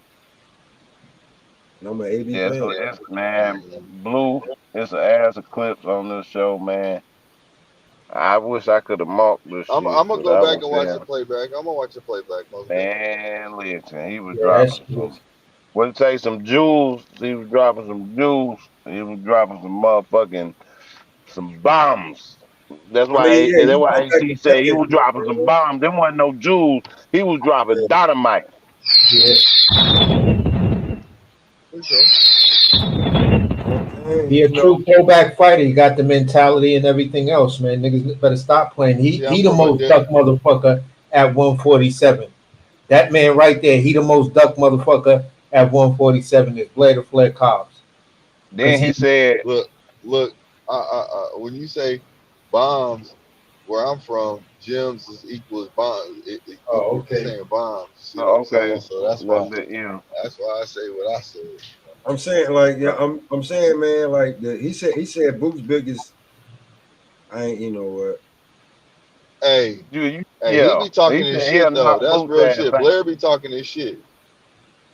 Cause if you look at like on some real shit, if you look at this guy and this guy, and this guy, you'll think that like something's crazy. But Blair was just up here sounding knowledgeable in the motherfucker. Chilling. He was chilling. Everything. That's how it is when you can go to a place and just speak and everybody chilling. It ain't no hostile environment. Everybody talking boxing. They asking questions out the blue that ain't motherfucking scripted to make you feel comfortable or uncomfortable. It's just just what the fuck I've been thinking about. And because Tell he's me been about the over motherfucking. here, he's been over here You said too. tell He's me. been over here like, yeah, this is the third time over here. This is the third time over Yeah, I here. remember. Yeah, I So remember. you gotta make them. You know what I'm saying? Like, because like I remember, I swear to God, Ohio telling me like, yo, you gotta be careful because you just don't want to offend them talking about other boxers and all that other shit. Like, you got him on. That's facts. So if you That's got facts. him on, you need to know about him. And I went and done my research after like dealing with the kids, the wife, and all of that, and work. I said I had to do research on the way home, listening to shit, while motherfuckers cutting me off on the LIE, all types of shit. So, yeah, I like to actually sit here and know that like this guy is like, come on, man, like this guy pulled up and ran down on him, like. Yeah. Look, AC was ready to ask that motherfucking question. Mm-hmm. AC was We've been locked and talking loaded. about it for months. Every time somebody bring up Boots, oh my fucking God. Every time somebody bring up Boots. Hold on real quick, Hey, bro. look, then your ass locked and loaded with the videos and shit. I'm like, look at fucking I smoke. gotta There we go. hold on. Wait. All right. Because I'm not even like on my phone, I'm not even subscribed to nigga. But watch this shit. Right. Here's the He stared live him in from the. check it. He looking him in the eyes. He ain't even want to motherfucking look at him. Check it right now. If you was up here on Sunday, right before he jumped off, he was getting that BFTB crazy, calling him a dick sucker and everything. Blair was? Nah, my guy Shy News, he was calling BFTB a Oh, dick okay. sucker. He got history with him, right? Oh yeah, the BFT is. Yeah. Man, look, right? According to this guy, right? According to this guy, this is his live for the day. Can y'all Hold see on, we that? can't see it. No, You know what? you That's gotta zoom childish. in on you. I You ain't even gotta gonna do zoom it. in on you. Watch this. I ain't even gonna do that. This is what I'm gonna do. It's real simple. Nigga, that's Bozy in his dad. In his son. Yeah, keep watching that. You know what I'm saying? But here we go, right here. Yeah, he's sitting there arguing with Bozy because he got five Yeah. motherfuckers And, arguing with him. and Blue, me and you talked earlier, right? Yeah, you already know. So you already know, like, I ain't got like, okay, I'm gonna stop this one right here, right? Like we saw this one. I don't want to hurt Boots, like I don't want to hurt Boots' feelings no more. So we're gonna do this one, right? I want to show y'all this. This is what this man live was, right? Can you see that? Mm-hmm. How the fuck Wow. Bud biggest? How the fuck is the biggest fight for Crawford is Boots? How? How? Well, that's In impossible. what world, bro? In what world? What world? What? Well, Hey, listen. you know, listen, he clout chasing. He's trying to make himself relevant, more relevant than what he is. And I told you this earlier, right? I told you how much BFTB make on his fucking channel.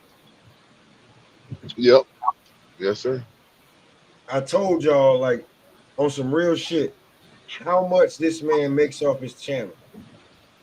If you don't cash out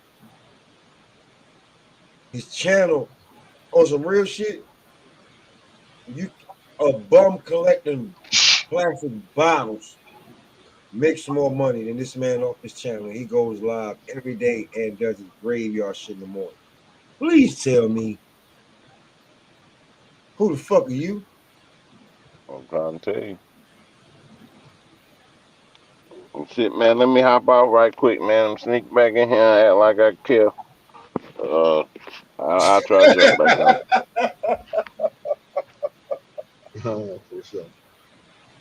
Yo, man, I know your birthday weekend just passed. Hope everything was Gucci, man. And you gotta get back to getting that money and all right, no. Man, listen, I got tore up yesterday. I was like, damn. I was trying to jump back on. Hell, I was Man, fucked up by then. and again, right? I ain't even gonna front. I was in my feelings a little bit. Neil City stole my interview. I was a little upset. Well, I mean, In my mind, I felt like he stole my fucking interview. So, well, you had an epic show though. So, I that's a mean, fact. Because I was telling them, I was like, I ain't even gonna, I was like, yo, it don't look organic. It looked like, to me, it looked like he just wants you on because you're a welterweight with heat and the fight just happened and he's in LA with the shit. I was like, you just like, you know what I'm saying? Where when like I said, the first time I had Blair on, they had just stuck him on the shelf. The second time I had Blair on, he was stuck on the shelf, about to get off. I just had him on, and he got heat. So shout out to Blair Flair for even coming on my man, he channel. broke But, all. I don't even all got that. 200 subscribers. I just love to have a great show. He broke all that shit down about being on the shelf and what he looking toward and all this shit. Like it's a lot of clips, man. Some of your shit gonna get stole, bro. I'm telling you. Like the shit that he was saying on this motherfucker, somebody gonna try to clip that shit. It's only one way you can So get it. As much as you want to try to clip, if you want to try to like clip us out or like, but it's gonna be me. It's gonna be it's AC, all y'all. CJ. It's gonna be him. Like we asking these questions, we made him feel comfortable. Right. And They if you they can go ahead and get a little piece of it, and then they gonna be like, well, what show was they on? Where he come do on, that? They can't do nothing but shout it out. Come on over here and smoke something with your boy. Come on over here and smoke something. And just know that I'll be real with you. Like, I got everything all these other niggas got. Like, where is it? I have all this shit. What's this? Where is it? Who's Pound King? You know what I'm saying? Bud Crawford's Hey back. man, I'll be back. I'll be back. Go Y'all ahead, bro. You know what I'm saying? Can't keep moving the goalposts. All that, bro. Like I got all that shit, but like, is that shit even necessary? I use it Yes, when it I want. is. Yes, it is. Stop playing. You You know know what it I'm saying? is. I use it when I want to. You know what I'm saying? Yes, sir. Because you know it's not in my DNA to be fake, and a lot of these motherfuckers don't know how to be happy with yourself first. And a lot of niggas, people will show you who they Yes, really sir. are. Look, if I, you know, I would, you let me know you was gonna be on, but I just couldn't get on right then. So that's why I still hopped on no matter what. You know what I mean? But I wish I Yeah, could I have hopped mean, on and asked him some questions too, man. Because I know he a you real, won't be able to ask he's a like this. realistic I'll tell you individual. this: You know what I'm saying? the next time Because I would have asked him he's something about how on, he felt when he was in that. I would have asked him. Look, the next time he's on, I'm gonna ask him how he felt. Look, I got a question for him. That's all I'm saying. I go got a ahead. question for him Go ahead. because I want to Ask know the how he question right felt. now. About No, what? I'm not. I'm asking it to him because I don't want nobody to ask him but me. You see what I'm No, saying? just That's ask what the I'm trying to question, say. and then I won't answer it unless I tell you he's already answered that question. No. It was just about how he felt when he was at the Don King in the Don King's office, and AB was talking his shit to him. That's all. Oh, that one? Oh, yeah, that's a different question. Yeah, Hold it on, was. wait. That's what I'm Hold on, saying. That's what I'm saying. It was that was look. He felt. Yeah, I want to know how. No, you know what, Blue? You're gonna have to Mm-hmm. get more definition from the question, but he answered a little bit. He said he had to pull back Okay. because he was really he saw how much he was getting under AB skin before he even pulled the fucking puppet out. Yeah, because Yeah. he looked like he was about to make AB crack for real, for real. Yeah, he answered some of the questions, you know what I'm saying, early on, you know what I'm saying? But if you want to get more That's definite what's up. into it, like you can ask him next time you have him on, because I'll be real with you, I'm waiting for him to That's get what I said. That's what next time you have him on, I'm gonna make sure I get on with so I That's can a holler at great him too. fucking Cause question. That's a great question because I'm waiting because he could yeah. be getting a Keith Thurman fight because Keith just can't sit on the shelf. And they both gonna talk. And just like AC was saying, that he see that Keith gonna be talking with a list and Blair gonna put a goddamn raincoat on. You see it, and when you go back and look at it, you see how Blair started laughing like a motherfucker, like, Yeah. nah, that's some shit that yeah, you matter of fact, yeah, he did. Like it's shit like that you take. Like Blair got no problem doing an interview with the people, right? Like that's why I really wanted people to pull up because when you go back and watch the Mill City interview, Mill City turned the fucking comments off in the chat. Why would you do that? Yeah. You know what I'm saying? Like I would protect my guests, but Blair want to smoke. You know what I'm saying? Like Yeah. there's no comments in the chat. You don't have people like you just want to like. I just didn't feel. I felt like I'll be real with you. Like maybe I had a few drinks. Fuck it. I felt like it was a clout chase interview because Blair got heat and nobody else was gonna hit his phone because he's out there in LA and he was. If you go back and watch the uh certain parts of the press conference, you see him standing up with the damn fake haircut and the fake beard, looking like DJ Khaled. That's just me though. Yeah, like Blair was keeping it. He was keeping it a beam My shit fucked up. all the way. You feel what I'm saying? Yeah, you know what I'm saying? So Blue, that one better right there? Yeah, but, kick one of them out. Thank you. You good? Yeah, I'm good. That shit, yo. He Well, hold on. started He should have dying. kicked the other one out. Hold on. Which one is it now? Hold on, wait. I can leave it, man. Which one is it? Yeah. Yo, The other one.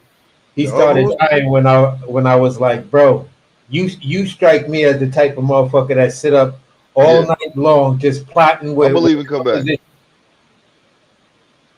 Like when I told him, yo, you seem like the type of dude that sit up all night long with a composition notebook, just plotting it out step by step on how you gonna fuck with a nigga. You feel what I'm saying? He said he got too much time on his damn. Yeah, he was like, I'm the wrong type of motherfucker to get this much time to.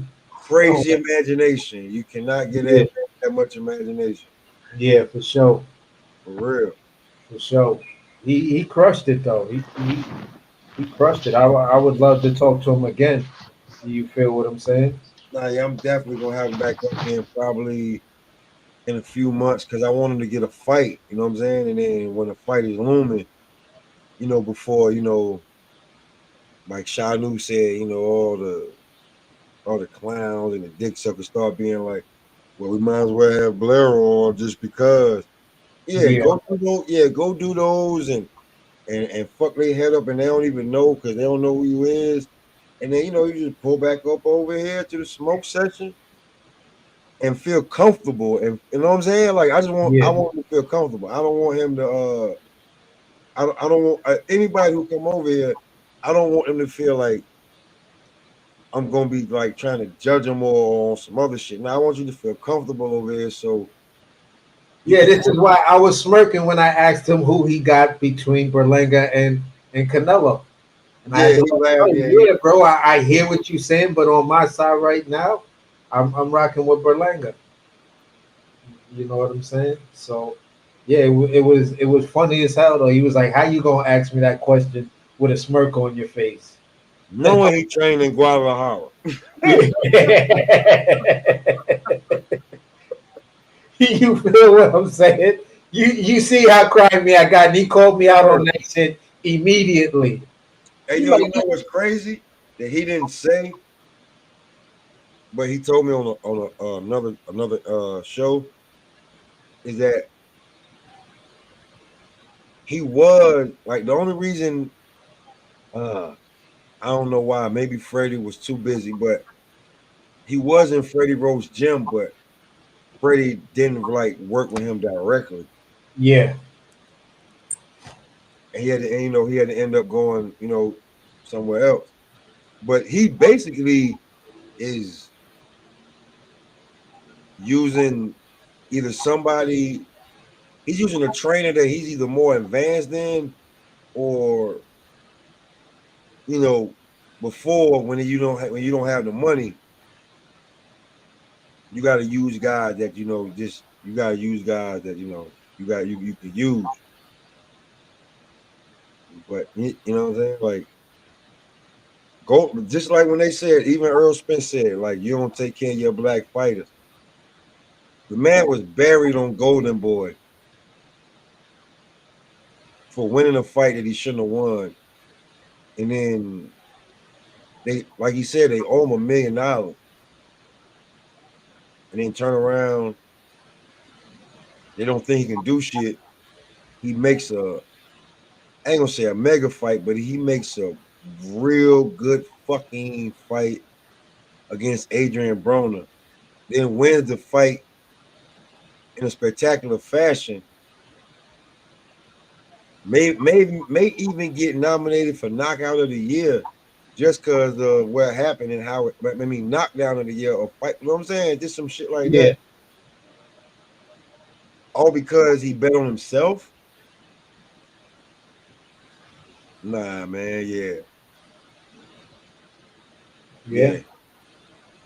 So well, we've been on 4 hours. Yo, Blue, before I get up out of here, anything you want to drop?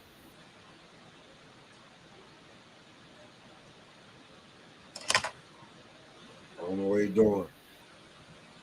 Now for me, man, great. Nah, it's all good, man. It's all good. I just want to hop on. Please go back and watch the Please Yeah, go I'll do back and that. watch it. Yeah, please go because you don't want to miss. Matter of fact, I can check right now. I can give you exactly what time he jumped on. Yeah, I got you, fam. I just made it into the house too, so you hear the commotion going on. Princess. Yeah, he definitely dropped in maybe like an hour or so. Let me see. Yeah, he definitely dropped in probably like an hour or so into the chat, maybe almost hour or so, a little bit over an hour and a half into the chat. And then when he jumps in, it's straight go time from there. Because I don't want to talk about a lot of other fighters and asking questions about that. No, I want to ask you questions about why this fighter don't want to fight you, why this fighter ducking you, and who you think you should be fighting next. You know what I'm saying? Like, because why would you want to keep asking a fighter about other motherfuckers that he can't get a fight with or making more money than him? Because, like I said, the man had fought in 2 years before he got that Adrian Broner fight. I doubt he's trying to wait another 2 years. He want to fight this month, next month, month from now, last month.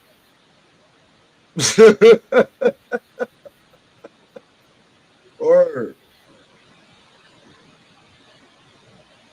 yeah, I'm gonna clip this shit up and I'm gonna see what's good. Yeah, bro. But it was a great show, Pop, man. And, you know, this one is historic. I appreciate it. Yeah, Cam, it was a loaded question. That's why he called me out on my bullshit. You feel me? But So, it was good to have a professional boxer just shoot the shit and was like not get too crazy with it, but you know what I'm saying? Know how to do. Because a lot yeah, of guys be sensitive and don't want to come out of their shell because they think that that's not what we do over here. yeah, for sure. You know what I'm saying? But about to shut it down. Man, 11:03. I got work in the morning. Yeah, Pop, Always man. leverage that. Yo, AC, appreciate you pulling up, man. For sure. Go to the rings. CJ, Blue Hustle. Special shout out to Blair Flair. Everybody that pulled up, man. Cam, Gooch, everybody, man. Yeah, I'm gonna run this one back. I might even hit Mac Mob up and tell him, hey man, when Blair pull up, go from there and just run a premiere.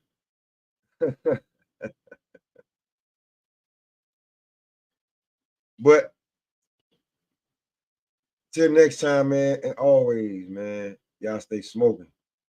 We're gonna keep smoking. And it's gonna always be better over here.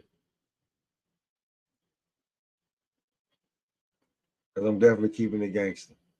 Y'all can always come over here and smoke one with your boy. And the shit that we be kicking over here, don't ever let that damn smoke go over here. I'm gonna holler at y'all. We up out of here.